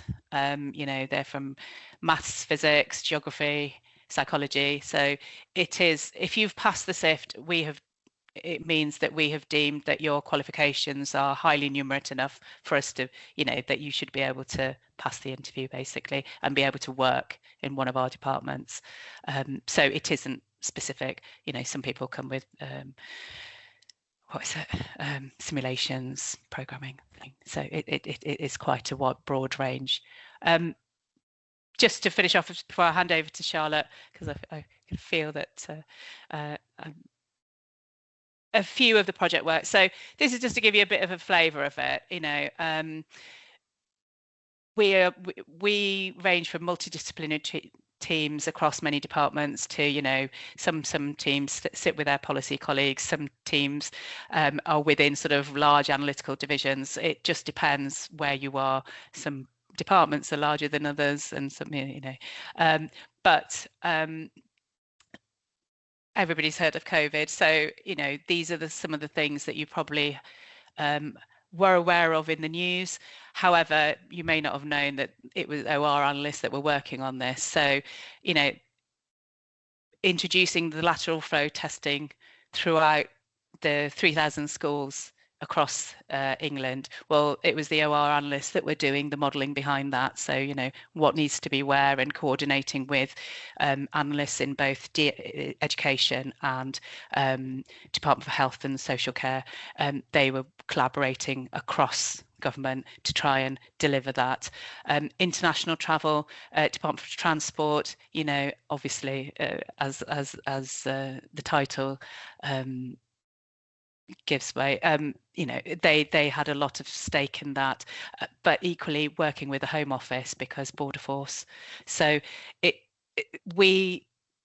that sort of showed how well we collaborated across several departments across Whitehall, in order to try and keep, you know, the public safe, but also try and keep the wheels of the country still turning, because even though we were in lockdown, you know, children still need to be educated, hospitals still need to work. So those sort of business as usual things, they need to work in a slightly different way, but they still need to work and function. So the underlying you know, rubric of the country still needs to function. So I hope that gives you a little bit of a flavour of it. Charlotte, I'm going to hand over to you now. So who is one of our analysts in HMRC? Hello. Yeah, thank you, Mitu, for the introduction. Could you just press spacebar a few times so the animations will come on, please? Forgot I'd animated these until Mitu reminded me this morning. So hello, yes, my name is Charlotte Powell. I am a current GAWS analyst in HMRC. I currently work in direct business taxes team, which I'll get onto in a second. But I'll rattle through this quite quickly, because I don't have a long career history, but I have a few roles under my belt. So I actually came into GAWS as a placement student. I started in GAWS on my 20th birthday, which was a really good birthday present, obviously. My first role was in the Home Office, specifically in the immigration analysis team. Obviously, for obvious reasons, I can't tell you a lot of what I did. But this is a very interesting role. I got to kind of shadow like actual operational colleagues, which was really interesting. Because I think in analysis, a lot of the time you're kind of sat in the office doing the numbers, but this is kind of being out and about and seeing real things that the Home Office do. So yeah, this role was a lot of kind of demographic analysis. There was a bit of optimization stuff. I had a project about calculating like staff's travel times to work and stuff. But yeah, obviously I can't tell you a lot about that role. And then after this, as I said, I was a placement student. I went back to uni. You might be able to tell from my accent that I'm from Liverpool. I also went to uni in Liverpool, and I finished my maths degree. Luckily, while I was on placement at Home Office, I applied for the GAWS mainstream, which meant that I had my interview while I was still working as a student, and I luckily passed. So that meant that I, depending on the result of my degree, would have a job straight away to come into, which was great. When everyone else was kind of scrambling to try and get graduate jobs, I could just kind of chill. So yeah, and then July 2020, I returned to GAWS in HMRC, and I started in the kind of central analysis team in HMRC, which is called CAI, within the direct business taxes section. So this is kind of working on like corporation tax and like big businesses. Specifically, I look at kind of tax relief stuff. So there's all kinds of different ones you can get, like research and development, or even like creative industries. So like there's an orchestra tax relief. There's like a video games tax relief. There's all kinds of things that go on that you wouldn't know unless you worked here, probably. But yeah, this role was very much focused on reproducible analytical pipelines, which is basically taking like a really long manual process and kind of making it automated to really like simplify it down for time reasons. So yeah, basically I would take like a lot of processes that were going on in Excel. They were very prone to human error, and I would bring them into R to kind of output national statistics publications, which then go on to be published on gov.uk, and they kind of summarise like uptake rates of the different tax reliefs and stuff. So that was cool actually getting to see some of my work published on gov.uk as well. In January 2023, I got my first promotion within GAWS, and I moved to a different team within CAI. So this is in compliance and debt operations, and I was in the policy evaluation team. So this was very different to anything I've done before. This was very much a lot of softer skills, a lot of project management, stakeholder engagement, theory of change with the evaluation stuff. And yeah, that was definitely good for developing those softer kind of skills as well. And then in HMRC, we do kind of a below management level rotation, I think once a year. So you can kind of just move at your same grades to a different role. So I took the opportunity to do that in 2024, and I moved back into direct business taxes, where I still am now. And I work mainly on research and development tax relief. So this role is a lot of, it's been very varied. It's been very budget focused. So once a year now, there is a budget in the UK, usually in the autumn.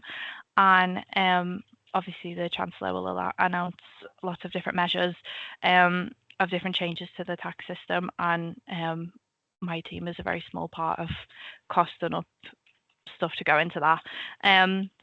Basically, I'm just trying not to ramble too much. But yeah, this role has been very varied and very interesting. And that kind of brings us to present day. If I could get the next slide, please, Nitu. Yep. So then I just actually want to say a little bit about corporate contributions, which is kind of stuff that's separate to the analytical day job. So this is kind of like extracurricular activities in school or whatever in uni. It's kind of things that you volunteer for, and there's a lot of stuff that goes on specifically within GAWS. So over the years, I've been involved with various aspects of GAWS recruitment. So whether this is actually sifting applications that come in and kind of marking the behaviours and the technical skills. I've also interviewed a few times for the student applications. And I've actually like personally mentored students myself who have been in GAWS and trying to get back into GAWS via the mainstream. So that's been very useful. And I've also been involved with like GAWS events and engagement, and kind of will link this with the GAWS conference planning because they're kind of similar. So yeah, this is a lot of like planning events for across government. So like GAWS events and engagement would do like quizzes and just more informal networking events, and then the conference planning is kind of every year there's in-person GAWS conference. So this is just kind of planning that whole event really. It's like a 2-day event, but again, I won't say too much or I could ramble on. Within HMRC specifically, I helped kind of develop the GAWS community by planning monthly meetings for the operational researchers. So this gives people a chance to kind of do presentations, come and hear other people's presentations. People will come and talk about like work they're doing, even stuff they've done at uni or just anything really. And yeah, this has given me a chance to kind of network with a lot of different people within HMRC and across government as well. And finally, obviously doing stuff like this, so representing GAWS externally at kind of careers fairs, and I actually got to go back to my own uni and do a careers fair there as well. So all this to say that it's not just the analysis, there's a lot of opportunity to do a lot of different side quests as well, which I always find quite interesting. But yeah, I think that's all I had to say. Sorry if I went on a bit long. No. But yeah, thank you. You know, we're a large community spread across. You know, it is a profession. So if you join us, you can be as involved or as little involved, you know, as you want. But we strongly encourage you to, you know, take part and develop your networks. That's it will. one of the advantages of working for central government is, there is a wealth of knowledge and a wealth of talent there. When I wanted to use DEA in my old analytical team, I'd never used it. My team had never used it.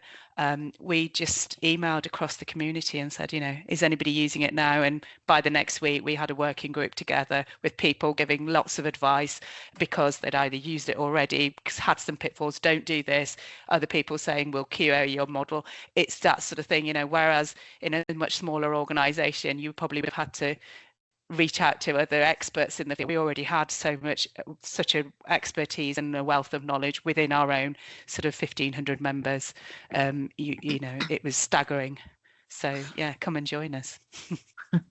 We just that leads quite happily into the next question. So Jennifer has asked, what mistakes do people make when applying to GAWS?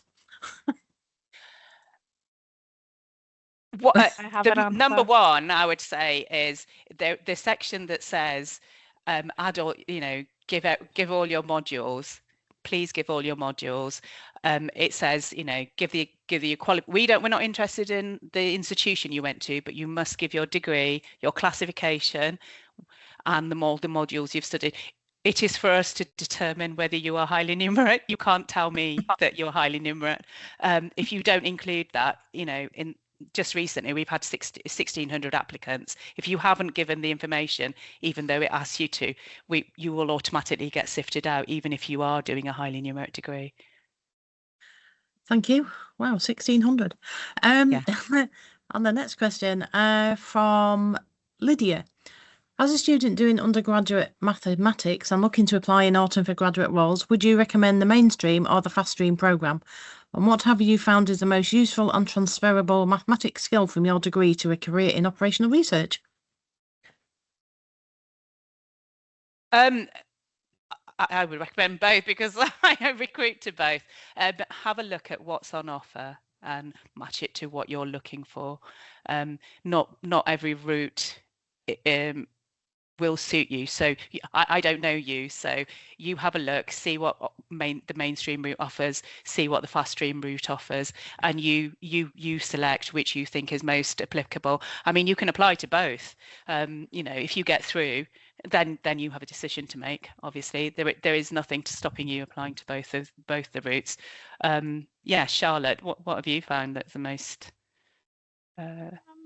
So, I mean, as someone who's been on the mainstream as well, I would say I don't personally feel like I've missed out not being on the fast stream as well. Like I've been promoted and stuff. Like I think it's not kind of like the be all and end all to be on the fast stream. That's what I would say about that. But obviously they're both good and valid routes. And yeah, as Mitu said, like look into the details. But I was gonna say about my maths degree, I would say like there's an awful lot like on the job training.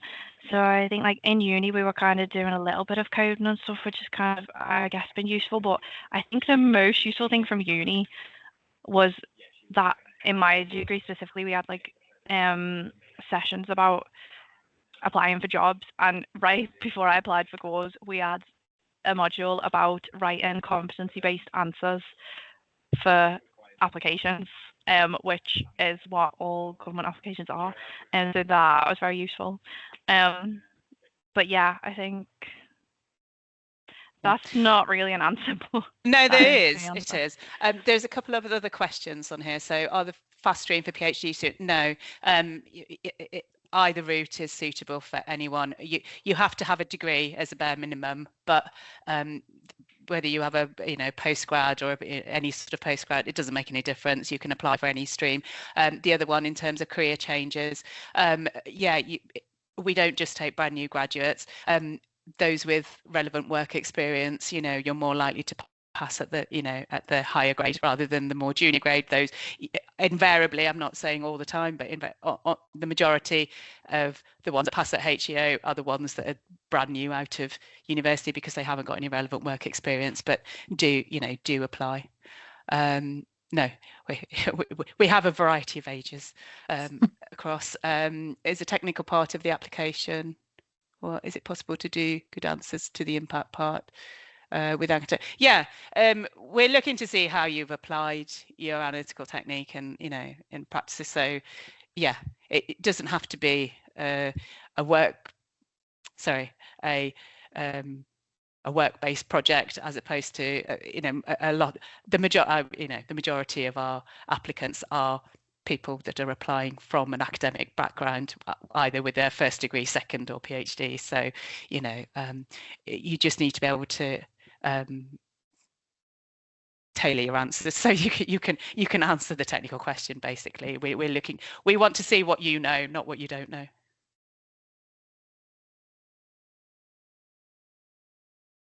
I don't know if you've got time for the last question. The last Mithu, question. yeah. Read the question.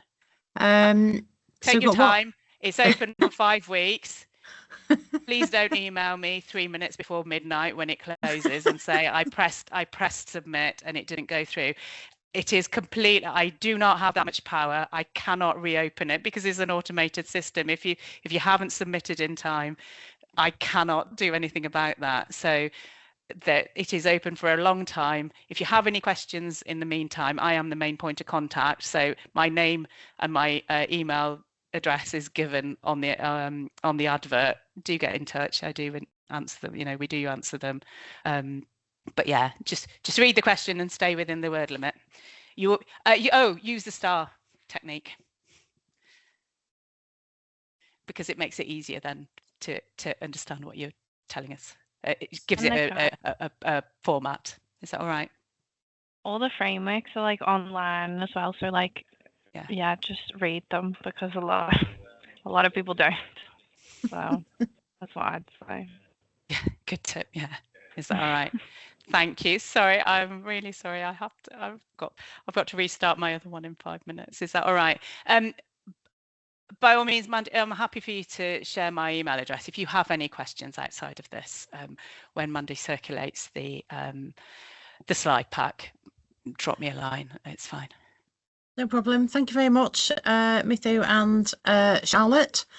Our next presenter is actually from the OR Society, and that's Caitlin Griffin, who's the new business and events manager.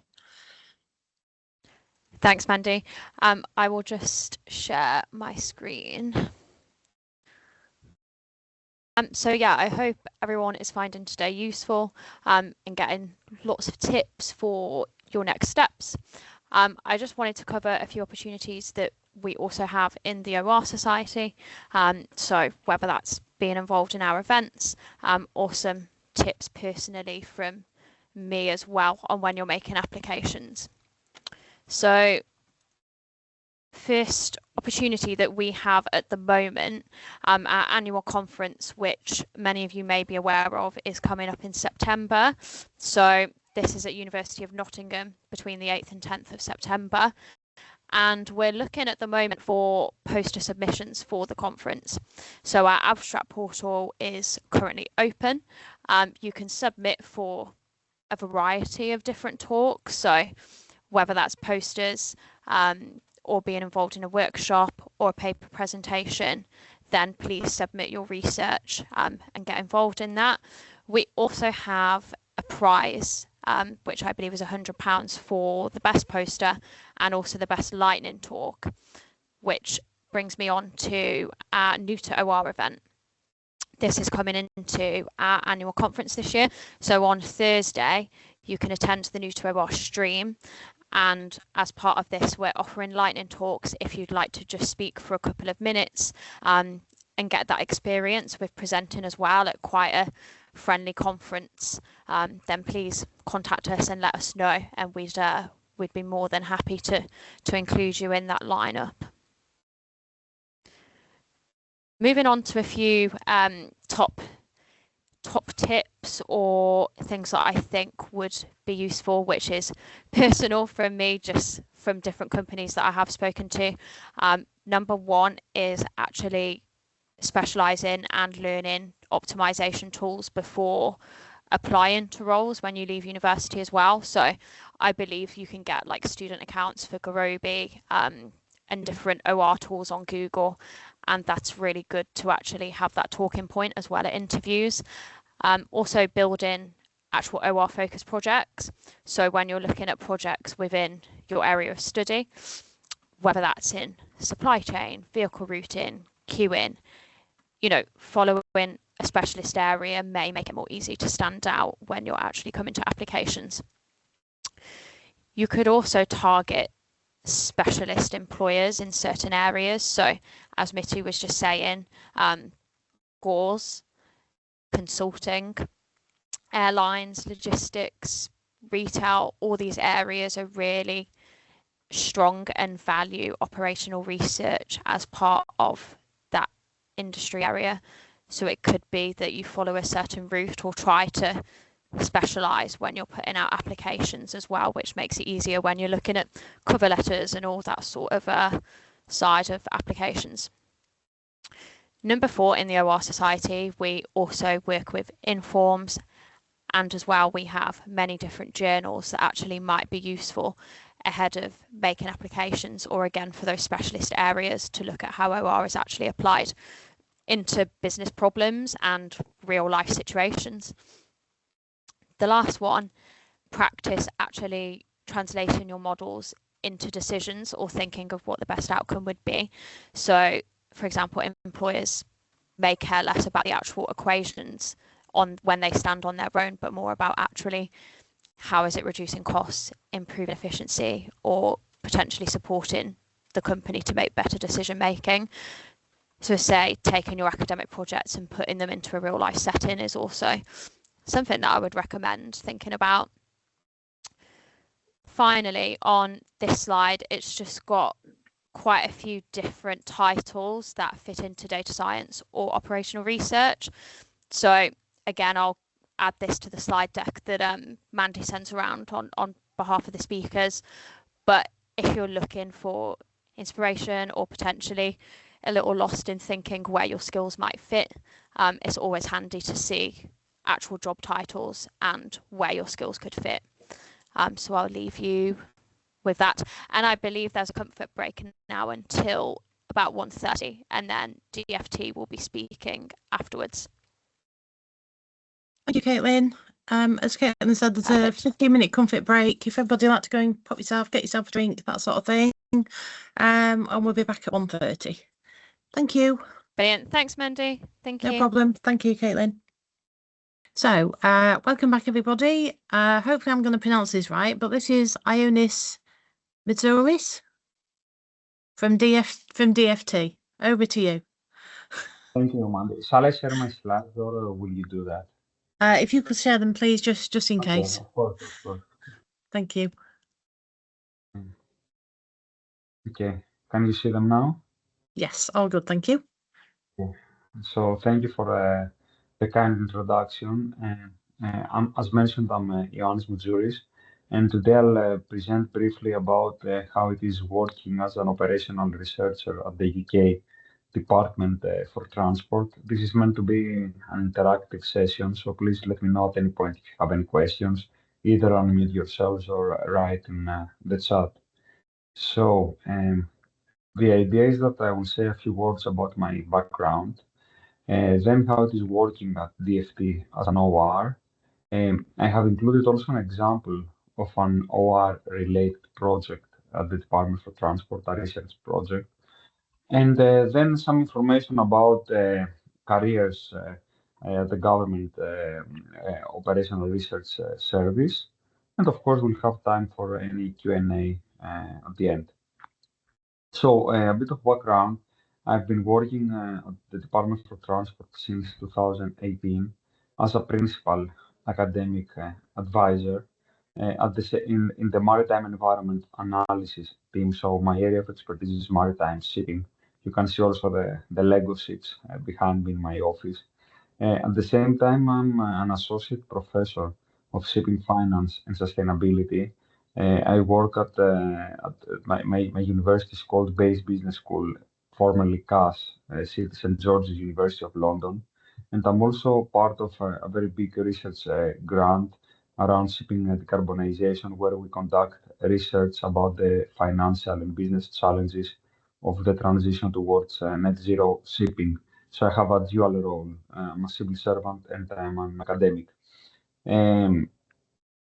My areas of expertise are shipping sustainability, shipping economics, shipping finance, energy and commodity economics and finance, and secondarily asset pricing. So when I was doing my PhD, my thesis was on asset pricing in shipping.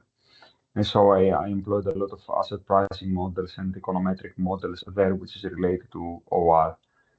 In terms of qualifications, I'm from Greece, so I studied in Athens a bachelor's in engineering and then a master's in engineering in naval architecture and marine engineering at the National Technical University of Athens. Then I worked for a period as an engineer at the port of Piraeus in Athens. And I decided that I would like to move from the engineering side more to the business side of things. So I did an MSc in shipping trade and finance at the school where I work now in London. After that, I did my master in research in finance and my PhD in shipping finance at the same school. I'm a senior fellow also of the Higher Education Academy, and a member of the government's Operational Research Service, GORS. So that's a bit of my background and my qualifications. As I mentioned, I started working as an engineer at the construction of a port terminal in Piraeus, Greece. I'm working at DFT since 2018. I started as a maritime analyst. At that time, DFT wanted an academic with knowledge in maritime to help the department develop the Maritime 2050 strategy. So that's how I started. And now I'm a principal academic advisor at the department. I have held various roles in the academia. So obviously I started like a teaching assistant, then I became a visiting lecturer, then a postdoctoral researcher, lecturer, senior lecturer, and now I'm an associate professor. I held some leadership roles in the academia. So I was the course director of an MSc that we have in energy trade and finance. And now I'm also the Associate Dean of the School for Employability and Engagement, which essentially means how the school connects with the industry and how we help our students find good jobs when they graduate.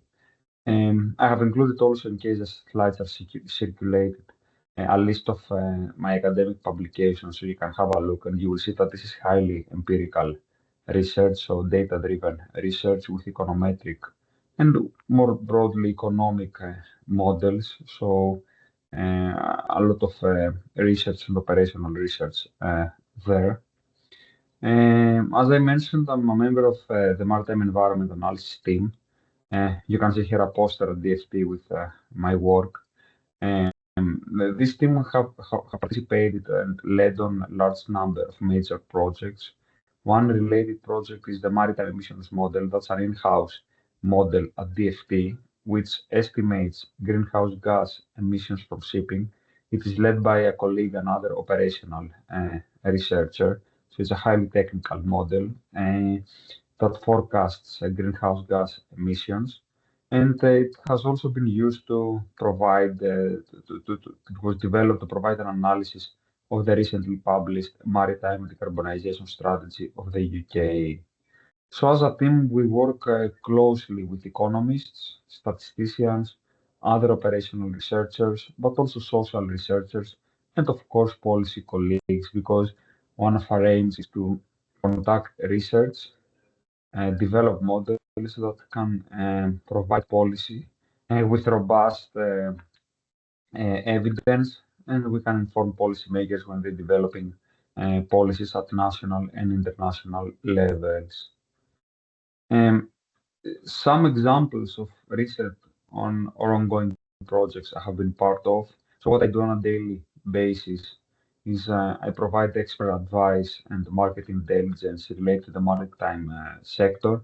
This includes immediate responses to crises like now the Middle East conflict. To do so, it involves gathering data, performing statistical and econometric analysis, and of course modeling. So for example, now we have developed an econometric model that examines the relationship between oil prices and marine fuel prices.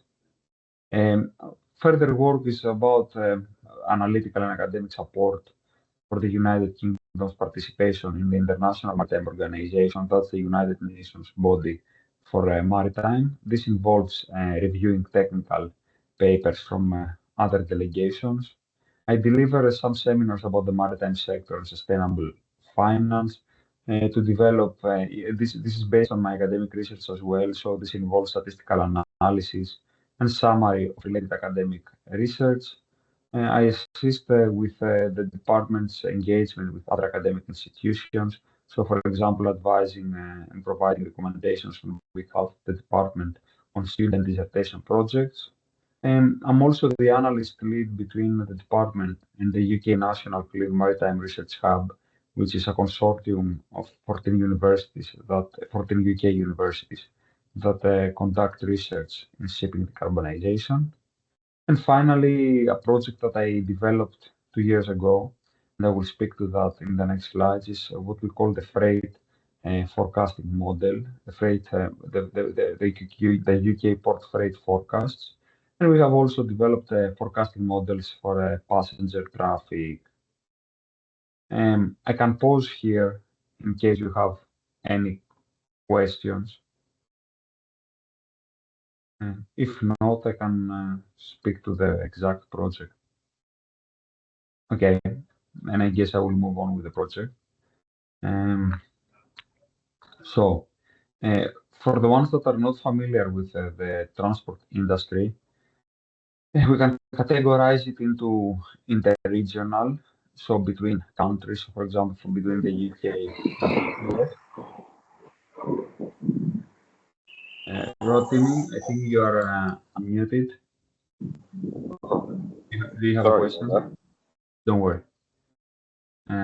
So the international transport industry is interregional, so for example, from the UK with the US, and there deep sea shipping is involved.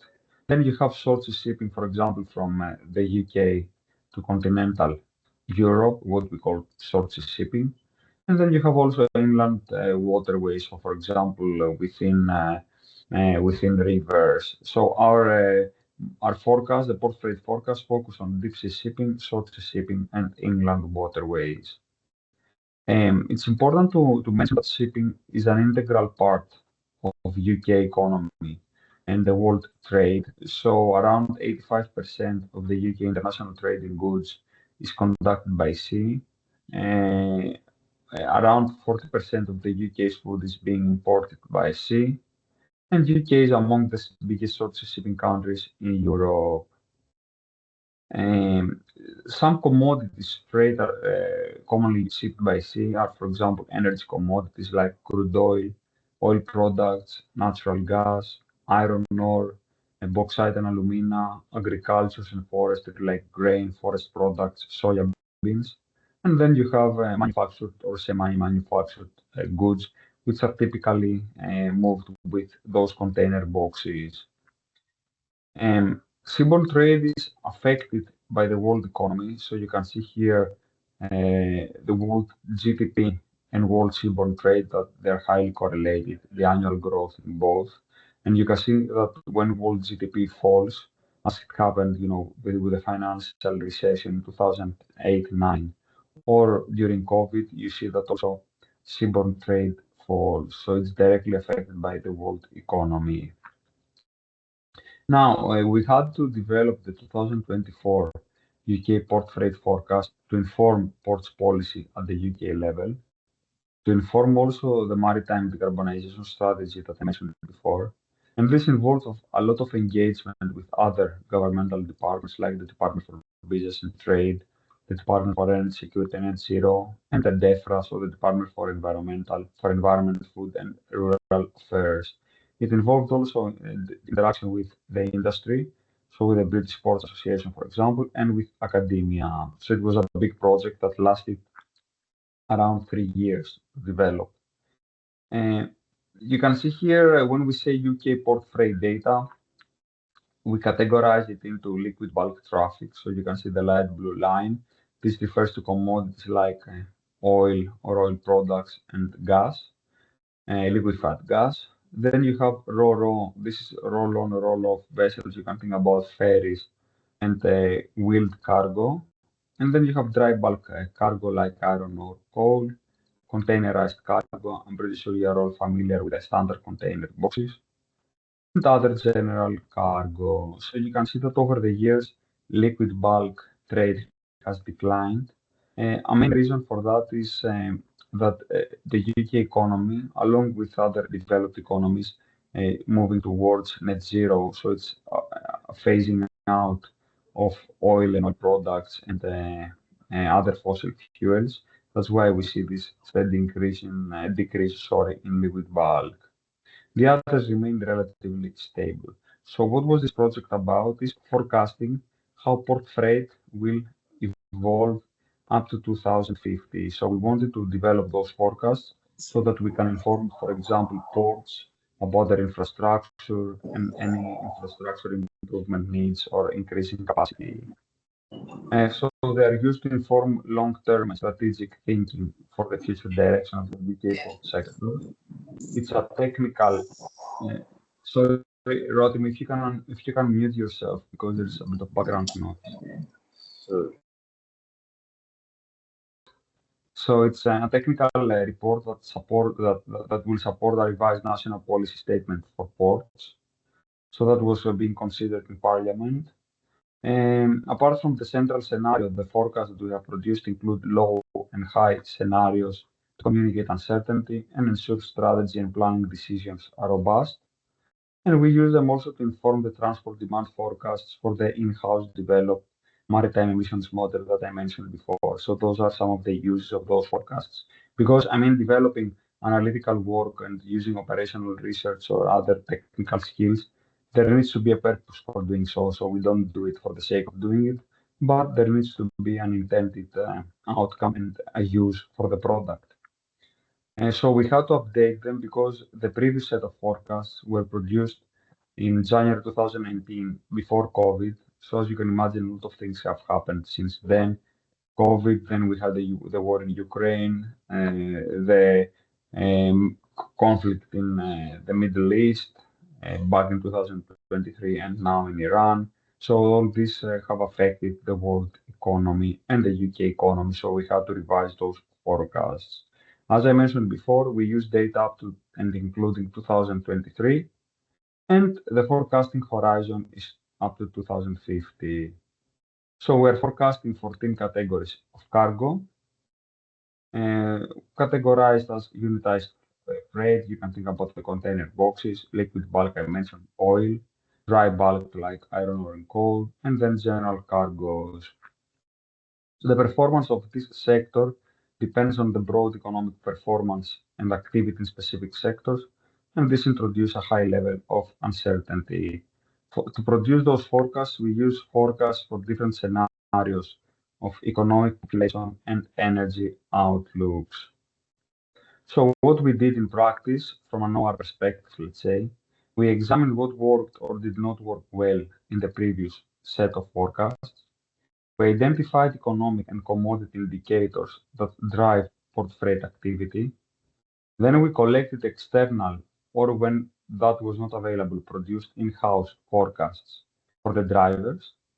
And then we chose across a set of potential forecasting models, we performed standard econometric tests and chose the most appropriate models. And finally, we developed forecasts for a central, low, and high scenario based on the economic activity. Finally, we did a quality assurance and external engagement. We get feedback on those forecasts and amend them if needed. So at the end, you can see here the dust line. Up to the dust line is the historical data. And then after the dust line is our forecasts. So you can see that that's the broad, and those are the broad forecasts. So we suggest that total freight will grow by 8%. And then we examine at a more granular level the growth of certain categories. We developed, as I mentioned, different scenarios. So you can see here, for example, for the crude oil traffic, we have the green solid line is the historical data. Then the green dust line is the central forecast. We have a low forecast, which is the yellow dust line, a high forecast, which is the light blue dust line. And then we also provide a comparison with the previous set of forecasts, which is the purple dust line, and we see that the current forecasts are more pessimistic than the previous ones. One of the reasons, as I mentioned before, is here we have crude oil traffic. One of the reasons why they are more pessimistic is because we observe an acceleration towards net zero and the phasing out of fossil fuels. And that was about a recent project. And let me know if you have any questions. Otherwise, I will speak briefly about careers at the Government Operational Research Service. Any questions? No? Okay. So what is operational research? What is the Government Operational Research Service? So what we do is we use mathematical techniques and software to solve complex organizational problems. Many examples worldwide, so workforce scheduling, building networks, processing queues. So GORS is the UK government's community of operational researchers. It includes close to 1,000 OR working across more than 25 departments. Some examples of the work, I mentioned one in DFT. Other examples are optimization techniques to estimate the number of desks needed to minimize queues through airport immigration, prioritize funding for development projects in rural areas. I can see a question from Sam. How do you usually tackle these large projects? For example, what is your role? What other experts' role? Is it like consulting project with teams of 5 to 10?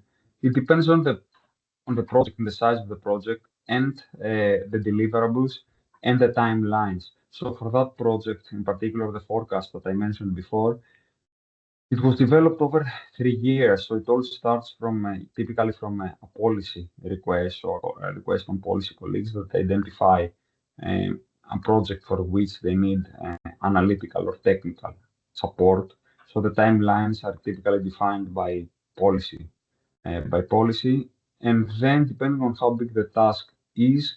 So for those portrait forecasts, there were 2 policy colleagues involved, and then there were 2, 3 analysts, let's say, taking part in that. I was leading the technical analysis, and I was mainly working with another analyst in that. So I would say the regular team was around 5 people over these 2-3 years. And we developed those forecasts until in 2023, including data up to 2022. But then when we were about to publish it in 2024, there was a freeze because of the elections. So because of that, we couldn't publish it. And then we had to re-estimate the whole model to include one additional year of data. So essentially, it was like repeating the same project. But obviously, we had the know-how and the spreadsheets and the modeling, so it took much less than that. But in many cases, the projects, there is a timeline at the beginning, but can be extended or shortened. And in the meantime, people might change jobs. So, for example, when I had to re-estimate those forecasts, one member of the team had left for another role. So I had to do it for that period on my own without their support. So, there are these things as well. So there might be internal restructurings. So you can see here some analytical professions in government. This includes data interpretation and analysis, statistical software, sampling techniques, project management. So you have data science, economics, statistics, social research. So I have worked on various of those fields, and it's typical in the government to work as part of multi-profession teams. And I'm happy to say that in most of the teams I have worked for, we have at least one more operational researcher who can provide, the technical skills needed, which are really valuable within government. So you can see here where we are as GORS. So you can see here governmental departments. I mean the Department for Transport, you can see. You have also HMRC, Department of Health, Food Standards Agency, Home Office, so across various departments. So you can see here another case study. For example, the Department of Health needs to ensure blood supply meets demand. so short shelf life, need to optimize to minimize costs and waste. So there is another example here of there's some other examples of such OR projects. So in terms of benefits, you can see here the salaries in terms of London. Some benefits include flexi time, part-time, compressed hours, job sharing, minimum 25 days annual leave plus 8 bank holidays, open multidiscipline environment. So personally, having been a civil servant since 2018, I think that the environment is great and the teams, there's great work ethic, the great teamwork, and I keep learning new things every day. So it's really a valuable experience that I recommend. So what are we looking for? Technically minded people interested in tackling the nation's problems using maths, modeling, systems thinking, being able to explain your analysis to non-technical audience, and that's a key skill because you might be really technically minded, and that's good. But it's an art also how you communicate these complex models or the findings to a non-technical audience. So, 2-1 undergraduate degree in a numerate discipline, or a 2-2 with relevant work experience and/or a postgraduate qualification in appropriate discipline. Your degree must be at least 50% highly numerate, so strong component of maths, operational research, physics, econometrics, engineering. As I mentioned, I studied engineering as a bachelor and MSc, and that's why I ended up in OR. So you have here some routes into GORS for graduates. You can see that there is a fast stream, 1 year and summer student placements, and the main route is for GORS level 1 to 3. I guess Mandy will share the slides afterwards with the students so you can have a look. Yeah, we can do that. That's no problem. Okay, thank you. Here are the details if you want to dig a bit deeper. But and there's some websites for your applications. I think that's what I want to present and discuss with you. I don't know if there are any final questions. So I see another question from Sam. How does the UK shipping industry compare to that of mainland countries, specifically Greece? Would that there be industry collaboration, share technology between? In fact, because I come from Greece, it happens that Greece is probably the biggest ship-owning country in the world. So in terms of fleet owned by Greek ship owners. So it's an example of a very strong shipping country. But when you work in shipping, it's by definition a very international industry. So there is a lot of interaction between the UK and other countries. For example, in the context of International Maritime Organization, which, as I mentioned, is the United Nations body for maritime. So there are there is continuous communication with other countries, and that's one of the benefits of that job, that you get to work or communicate with other countries and other regions. Any other questions? I don't know in particular about the Greek fleets, but as I mentioned before, I'm working on shipping decarbonization. So what happens at the international level is that fleets and vessels are trying to improve their carbon footprint and reduce their greenhouse gas emissions. So the biggest challenge in our times is how to make the world fleet more green, so equivalently less polluting. And also the use of disruptive technologies and big data, autonomous shipping. So there are some challenges there as well, or opportunities actually. Any other questions? Παρακαλώ, Sam. Thank you. Any other questions? Okay, I have included also my contact details in the slides. Yeah, there's another question. Yes, I can see from Jennifer. What's important to include in an impressive academic project for GORS entry? And I think it's important to illustrate the econometric or the modeling techniques or the OR techniques that you have used clearly, and moreover, why you use those techniques. So the assumption that you made, that they make sense, that they are robust, and what problem you're trying to solve by by developing or employing that model, because it's a loop, right? So you use OR or you use the modeling technique to solve an economic question. So it all starts from the economic question you're trying to solve or the policy question. Then you develop an appropriate model to answer this question. And then once you have obtained the findings from the model, then it's how you interpret it, you interpret them, and how you communicate them to the audience, which in many cases not experts. So I think it's important to justify, to explain and justify the empirical framework that you use and why it was appropriate to use this, and the importance of the findings, so the contribution. Any other questions? How could we, as young graduates, get more exposed to decision makers and how they base their decisions? I think, there are opportunities at DFT even to do informal work placements, not only at DFT, but in other governmental departments.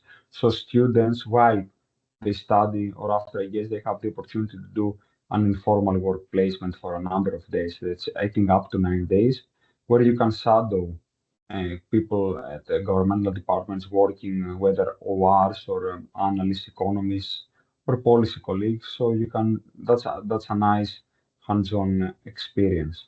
And of course, there are the internship opportunities that I have included in the slides.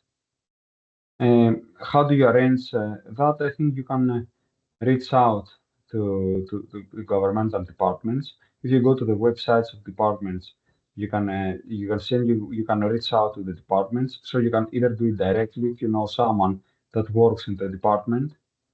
So you can reach out to them and see if they can support this application, or you can directly reach out to the department and ask if this can be arranged. From my experience, it is straightforward to arrange for that, especially if you contact an employee, a civil servant, and they are happy to support you. Now, what I said before is I don't know about other countries because I've only been a civil servant in the UK, but there are what we call it in DFT or the UK in general, in the civil service, is what we call informal work placements, where you don't get paid, but you go for a number of days, like up to 9 days, to the office of a governmental department, and then you shadow essentially people that work there for those days. So you get a better idea of how it is working in the department. You're welcome, Sam. Any other question? So to me, data science, it's a term that we use recently in the last few years. Data science or data analytics, or by definition, you need to be to work well with data. Data science can involve the collection of data and also developing appropriate models to interpret, manipulate the data, and produce work with the data and models. So I think that data science by definition has to do with data, in many cases also with big data. Operational research can be more theoretical models or empirical models. So operational research can include also the development of more theoretical models, whether data science needs to be in relation to actual data. Obviously, there are many commonalities between the two. So I think also in terms of OR, you need strong mathematical skills. For data science, it's very important to have very strong software skills these days and statistics. But OR can be also more mathematical. Any other questions? Okay, great. OR? It is, yes. Sorry, okay, I can answer that one. It is, thank you. I've just emailed Yoshiba. So thank you, Ionis. That was really interesting. Thank you, Mandy. Thank you for the opportunity. See you all. Bye, everyone. Thank you. Bye. Bye. Hi, Jeremy and Hugh. Welcome back. We are just waiting for at least one, if not two more presenters to come back. So we'll just give it another minute if that's all right. This was just a small group, I say group session, for anybody who has sort of got questions that they didn't feel comfortable asking during the presentations, or you may have thought of questions since the presentations. So this is an opportunity basically just for you to ask anything else of the presenters from the talks that have taken place today, unless there isn't any.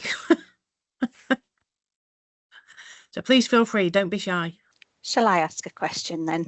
Oh yes, please. Always need one. Thank you. I thought if I don't start, no. So hi, my name's Christine.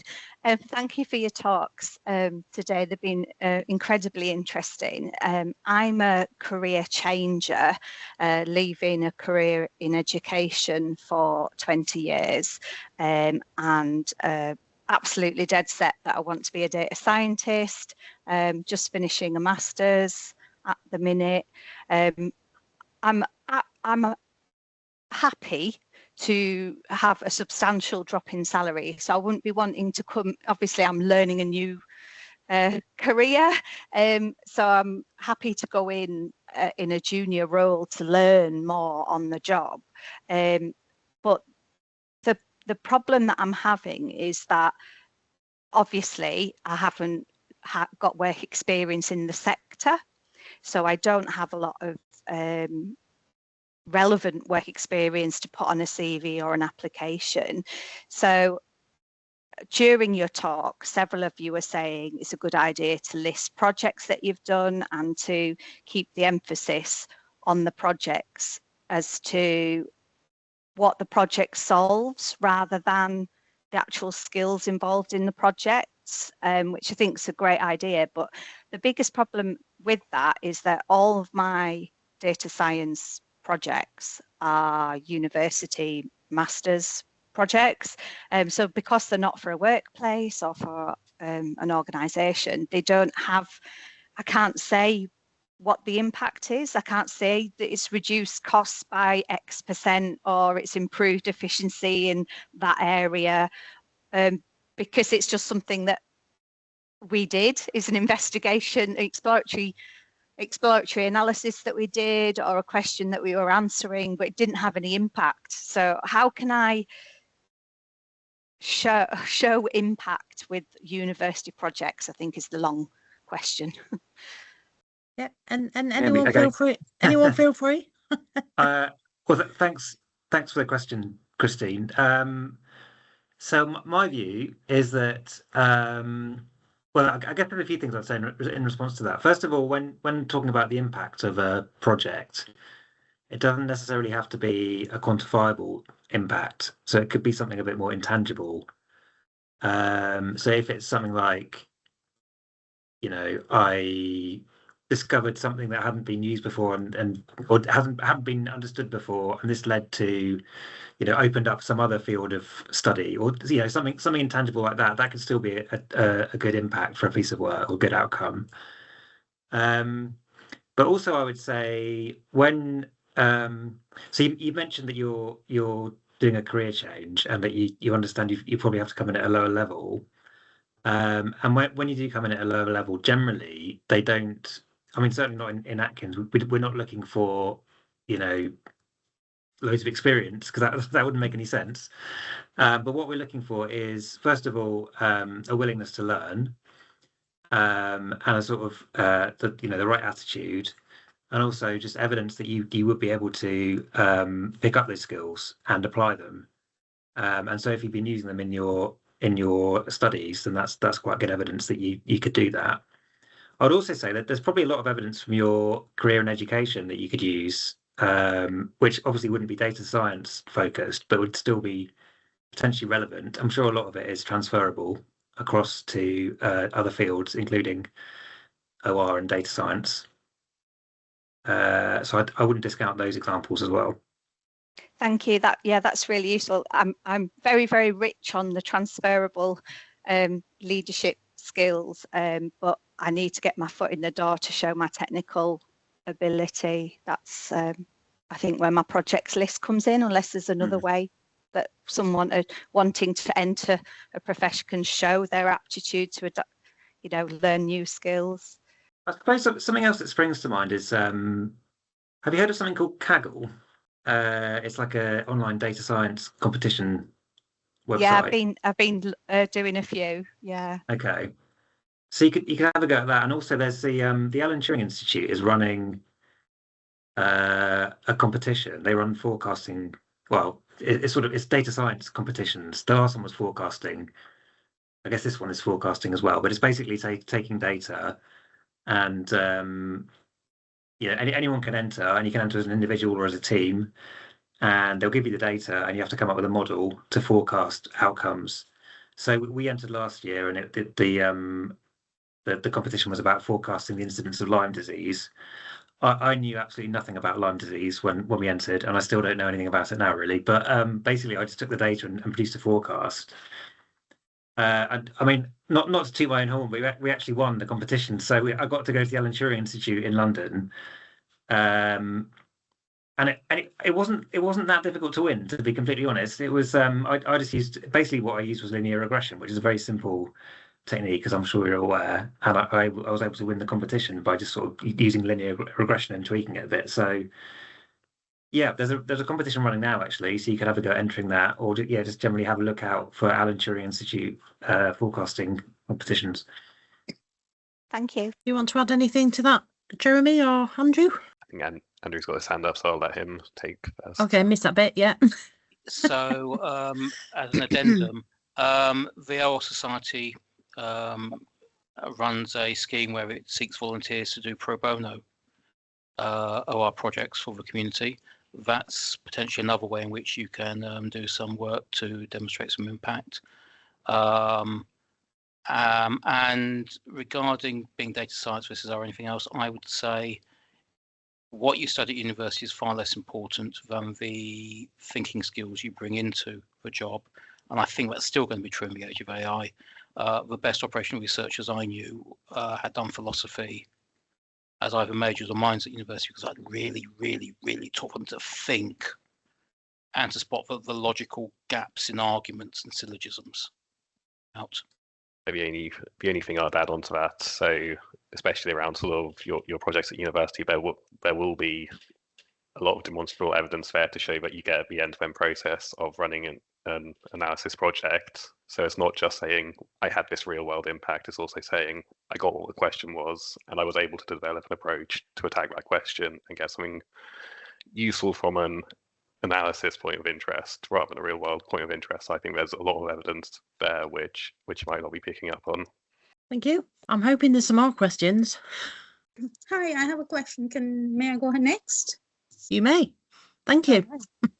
So I think I already did ask on a couple of the talks earlier today on experienced hire roles in operations research. So I wanted to know a bit more about it. Would experienced hire roles also involve a lot of coding and getting into the numbers, or would that be more for entry level?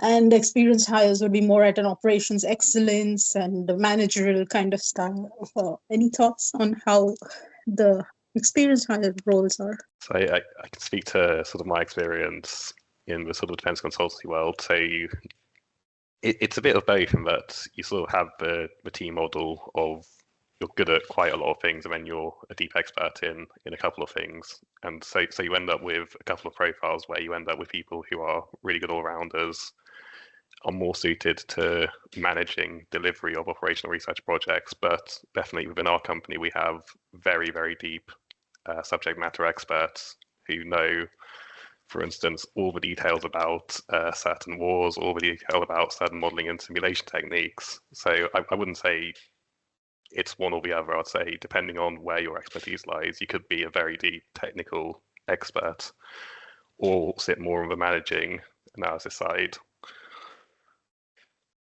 So what are the experienced hire roles I should look at in operations research? Would it be operations excellence and lean, or is there some other terminology for it? What was the terminology you came across? Was it lean and operational improvement? Is that what you said?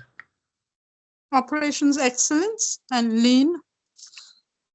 Okay, so presumably that's the Lean Six Sigma stuff. Have you come across that? So it's sort of identifying inefficiencies in processes and working to remove them. So there's a sort of I've not done this myself, but there's a whole sort of training path you can do. It's called Lean Six Sigma, and you can take various. You get various. I think it's belts actually. You get like a yellow belt, a red belt, a black belt. I guess the Yes, black belt's yes. the highest. Yeah. I'm already a black belt. I was just asking Oh what. right. Okay. Fine. Yeah, I'm, for telling you things you senior already know. experienced hires in operations research, what would be the job role title that I should look for? Is it lean? Is it operations excellence? Is Okay. it continuous I see what you're saying. improvement? Something else? I guess it probably depends on the organisation, but I mean, my job, I joined as an experienced hire in Atkins Realis, and it was advertised as an operational research job. I mean, my advice would be cast the net as wide as you can, because not everyone uses the term operational research, even though they might, that might be what they're doing. I'd agree with that point about terminology being very slippery across professions and industries. My suggestion would be that the more senior roles are not characterized by a type of analysis or operations research. They're characterized by the type of customer being supported, with the more senior roles tending to go to decision makers who are making bigger decisions with bigger impacts across industries or sectors, affecting more people and involving more budgets. And that is sometimes characterized as decision support more than operations research. And a classic technique is multi-criteria decision analysis, which is very easy to say, very easy to do badly, very hard to do well, mostly because you've actually got to engage using soft skills with key decision makers whose time is often very valuable and not given to you lightly or at all, to understand what their unspoken key preferences are to then do a ranking of priorities, etc. I hope that helps out. So where would I find these roles? Because most of the in operations research are very niche. They hardly are advertised, and the ones which are very entry level. So would you recommend going through a headhunter or?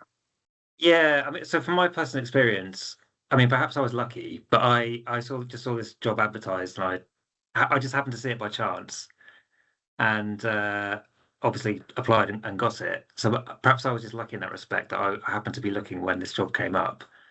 But I know there are recruitment agencies that specialize in this sort of like technical OR work. There was one in particular that I can't remember the name of now, but they focus on recruiting people into, I think it's mainly sort of small defense consultancies doing OR work. So yeah, definitely have a look for recruitment agents, because they might be able to help you out. I think we've got a question in from Jean. Currently working on aircraft maintenance optimization project with Air France KLM during my MSc by research, and I'm thinking of pursuing a PhD. Based on your experience, what makes a candidate stand out for optimization or data science roles? And what surprised you the most when moving from university to industry? I would be interested in hearing different viewpoints if you're okay sharing. Thank you in advance. So, well, first of all, that sounds like a really interesting project. I actually did a PhD myself. I guess the thing that surprised me, I'm just jumping to your second question, to moving from university to industry, was how little I actually use my the stuff I learned in my PhD in industry. And I don't mean that in a negative way. I mean, I think when you get into the real world, if you like, a lot of it is about the sort of people side, and I guess the softer skills, the soft OR side. So my PhD was very much on the hard end of OR, and I definitely had to learn pick up some of those softer skills when I moved out of academia and into the civil service first of all. I think I had a fairly similar experience moving from sort of academia into industry, where as quite a perfectionist in my analysis at university, where I had all the data I needed to make a completely certain decision. What you tend to find as soon as you step into industry is things become a lot more fuzzy. So instead of a single correct decision, you're more informing people of, if you take this decision, your performance is likely to look this good, but you'll be carrying these risks along with a decision. And quite often, the people you're informing about those risks and those sort of performances will have their own motivations and their own sort of value criteria to say that's the right decision or that's the right decision. So I think the biggest change is the amount of right answers goes from one to several. Do you have anything to add to that, Andrew, at all? Or I think the Hippocratic Oath is relevant in this context. Try to do no harm in the advice you provide. Work out which direction of bias in your answers is the one which is going to be least dangerous for your decision makers or wider society, and try and make sure you don't steer them wrong. thank you. Could I ask a question just on a personal level, if I may? So our son's at university at the moment, and he's doing physics and maths. So when you're in that situation, what makes you think you want to be into operational research? What drives you to that decision, or does it not? For me personally, it was wanting to do a job where I used my skills. So I did maths at uni. I enjoyed maths. I was good at it, and I felt like it could be useful and applied in the real world. So I wanted a job that did that. So that, and operational research, tick that box. Thank you. I broadly agree with that, and I didn't fancy working for the code breaking people at Cheltenham, which is the other classic use of maths in the defence sphere. I'm a bit the odd one out here in that I did engineering, but I think that the real draw for operational research for me was the creativity that you have in this field. So with engineering, the problems you face are fairly bog standard, fairly similar. Within operational research, you have a lot more scope to sort of say, this is a completely new problem, and I'm going to need to come up with a completely new approach, or at least come up with a new way of combining approaches to solve it. And that really attracts me. Thank you. Jennifer has a hand up. Hi, can you hear me okay? All good, thank you. Yeah. I'm doing a master's degree, like Christine, I'm doing a master's conversion course, and I'm just about to start on my project. So I wonder what advice you have for doing a master's project that's really valuable to getting a job and performing well in the job. I mean, you've talked a lot about incomplete data, assumptions, narrowing down a broad problem. Is there anything else that you would recommend? My honest advice would be do something you're interested in and that you enjoy, and let that guide you. That would be my advice, because there's an opportunity to do something where you get to decide exactly what you do. Once you get in the workplace, you are. I mean, obviously you have a bit of choice in what you do, but you are constrained to a large extent. So that would be my advice. Take advantage of this opportunity to do something you're really interested in and passionate about. So it's a bit woolly, but that's. Would it not be an advantage to do something like relevant to the type of job you'd like to get if you're interested in a specific industry? I guess it would be. So if there is an industry you particularly want to work in, then I would say definitely do a project in that sector. That would make sense. But otherwise, I don't think. I mean, it might depend on where you work. But when we're recruiting here, we wouldn't say, oh, this person, did a project on this, therefore they wouldn't be considered for this role. It's more what your approach to the project, that you could talk it through, and that you demonstrated that you understood the problem, and that you solved the problem, and that sort of thing. That's the important bit. That's certainly the same for my experiences, where the So as part of my job interview, I presented my bachelor's research project, which was completely separate to anything defense. It was looking at space technologies and communications. And what was of more interest from the domain was just seeing how I broke down sort of mission requirements into technical requirements. That was much more interesting than what the actual subject was. Okay. Do you think it's necessary to have a very large, complicated data set? Personally, I think in a lot of cases it's sometimes better to not, or at least have data gaps and be able to show how you'd address those data gaps. So if you can sort of show I'm making an informed decision based on this, and showing how you're tracking the assumptions but you're building into a problem, that's sometimes more useful as a sort of demonstration of ability. I was thinking it would be. Sorry. I would say that actually it's probably better to think about what the scope and boundary of your problem should be, and then try and get the data to match that, or adapt your approach to your data available, rather than just looking for a lot of data for the sake of a lot of data. That way lies a needlessly complicated analysis with all kinds of dangers of things like overfitting, but actually thinking about what's a minimum specification of a problem, and therefore minimum specification of the analysis, is time well spent and will be the kind of skill which people will look for and value. I was thinking it would be good to, rather than use an existing data set, to try and merge several different ones, gather data from lots of different sources. Do you think that's a good idea? I do think that would be valuable, actually. So that is something explicitly that people tend to look for, that you're able to take data from more than one source, often which is patchy and inconsistent, and sort of bring it together and use it for analysis. So I do think that would be valuable. Do you think that it needs to be? I keep feeling like it needs to be something that really stands out, is like dramatic, that like does something that nobody's ever done before. But I'm guessing that I'm overthinking it. I think if you can do that, that would be brilliant. But I also think you probably need to be a little bit realistic in terms of what you can achieve in a master's dissertation.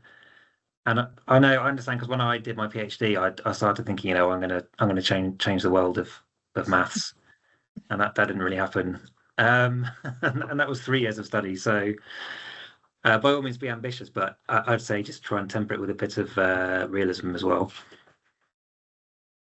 Yeah, I'd also suggest a lot relies on the question you're trying to answer. So it's much more important to get the right approach to the question you're trying to answer than to unnecessarily overcomplicate the analysis or be novel for the sake of being novel.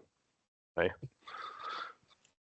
And a PhD is where you need to produce novel research and advance the boundaries of science. A master's is not quite the same league. So be proportionate in your use of resources. That again is part of the OR art. Yeah, that's the trouble. Thank you very much. That's a big help. Any other questions anybody would like to ask? Which portals did you really look for operations research focused jobs? Because obviously LinkedIn doesn't really work out as much. Is there any specific portal you would say? I know the OR Society has its own job portal, but yeah, it's got a few issues with the filters, and it's more data science jobs that I see. But when you were looking for them, where did you look? I do think this is a bit of an issue, actually. To be honest, trying to find operational research jobs can be quite tricky. As I said, I think I was lucky with this one, that I just happened to look when it came up. But I do think in general, it can be quite hard, because I guess it is quite a niche area, operational research. And I mean, there's definitely lots of jobs around, but that sort of fit the criterion of operational research, but they might not be referred to as that. So it can be quite tricky. So yeah, that doesn't really answer your question, but just to say it is quite difficult, and I've had similar problems in the past. I can only say just try and use different search terms and cast the net as wide as you can. I think I'd reiterate that I found this job literally as a chance on the university jobs portal. So it's impossible to. It's really, really difficult to do market by searches. What I think is quite a good strategy is if you know what sort of companies exist in the industry, they'll quite often post their jobs, and you can sort of have an idea of this company does this and match it in that way. Trying to find jobs which say operational researcher, they very rarely exist in that clearer form. And where would I meet like more of the senior professionals? Because conferences usually just have academicians or entry level, a few of the practitioners. But is there any specific like networking event or portal or somewhere place where all the OR practitioners usually engage with? Not that I'm aware of. You want to set one up? Would any of you be open to offering a referral? I'm just taking a long shot, but yeah. So is the issue here that you want to talk to people, practitioners in the field, and get a better sense of what jobs are out there? Is that what you'd like to do? It's more to understand what would be the day-to-day, work in a senior professional's role, as well as if it works, then maybe even get a referral and then get onto the role and into the basically a foot into the door. Well, the ORS does offer a mentoring scheme, although I don't really count as, I think, a senior by the standards you want, but I did sign up for it, but I've not been matched for more than a year or two, maybe. I don't know. Oh dear, I don't think they have enough mentors. I'll look into that for you, Shu. I know I had a conversation with a team member, I think it was around about Christmas, about mentoring, so it could be we don't have enough volunteers for that, but I will look into that for you. Sure, thank you. No problem. Also, whenever we send in our CV, I don't get invited to interview. I don't know what more OR specific terms to put onto the CV or any like pointers on what to include. It's tricky, isn't it? Because you have to tailor your CV for a job. Yeah. Generally, which it doesn't really help because then you have to redo it every time you apply. So it's hard to give sort of blanket advice. Yeah, I don't know. I think it probably depends on the job. Yeah. When you applied, did you have like Python or R or CPlex, all those kind of skills on there, and maybe some experience of how you save some costs, some time, or was it more because academic CVs can be very lengthy with all the publications and everything. So I know practitioner focus CVs would have to be not more than 2 pages. So what all to include in it? I didn't have Python or R on my CV because I don't use them, or not very often anyway.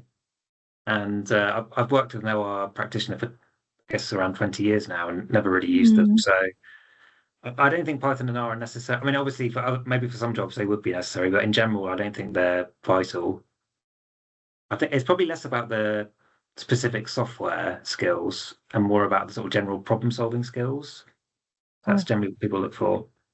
So should I also mention, say, if I'm using different techniques, transshipment, decision science, queuing theory, all of these, should I put these words in the CV as well? Because that's, of course, a part of my PhD thesis. Yeah, I think you can if it's for an OR job. But what I would say is just make sure you focus on what the outcome was if you're talking about a project that you worked on. So it's not just, I use this technique. It's I use this technique to do X and the impact was Y. Okay. I always use the CAR. Have you ever come across the CAR framework?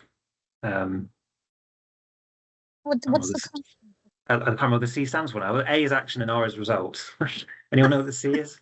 There's also context. Context, that's it. Thank you. So in the civil service, they quite like STAR, situation, task, action, result. So being able to demonstrate a breadth of OR skills and techniques possessed is helpful, but it's not in itself going to land you a job, I think. There are too many skills. No one can know them all. No one expects anyone to know them all. To an extent, being able to pick up enough of a skill on the job is a part of a wider practitioner set they will look for in recruiting someone. But my experience is 30 years old. I recruited against an advert in a newspaper, and I don't really do that these days. I can give you no help, only the observation that apparently there are an awful lot of applications for jobs these days. It's possibly a numbers game, I'm afraid. Yeah, it is a tough jobs market at the moment. I know that. It is definitely tough out there, isn't it? I mean, not that this is OR related, but I used to work with somebody. I know it's taken her over 12 months to find a permanent full-time job. Having had one, she went into, I think it was 2 or 3 temporary roles. But yeah, it took her over a year to find a permanent role. So maybe persistence is the main thing you need. Persistence and don't give up. Yeah. And flexibility in how you choose to apply, perhaps. As we've discussed at several points, there are many routes into OR. OR has many required skills. A lot of things are not labelled as OR. I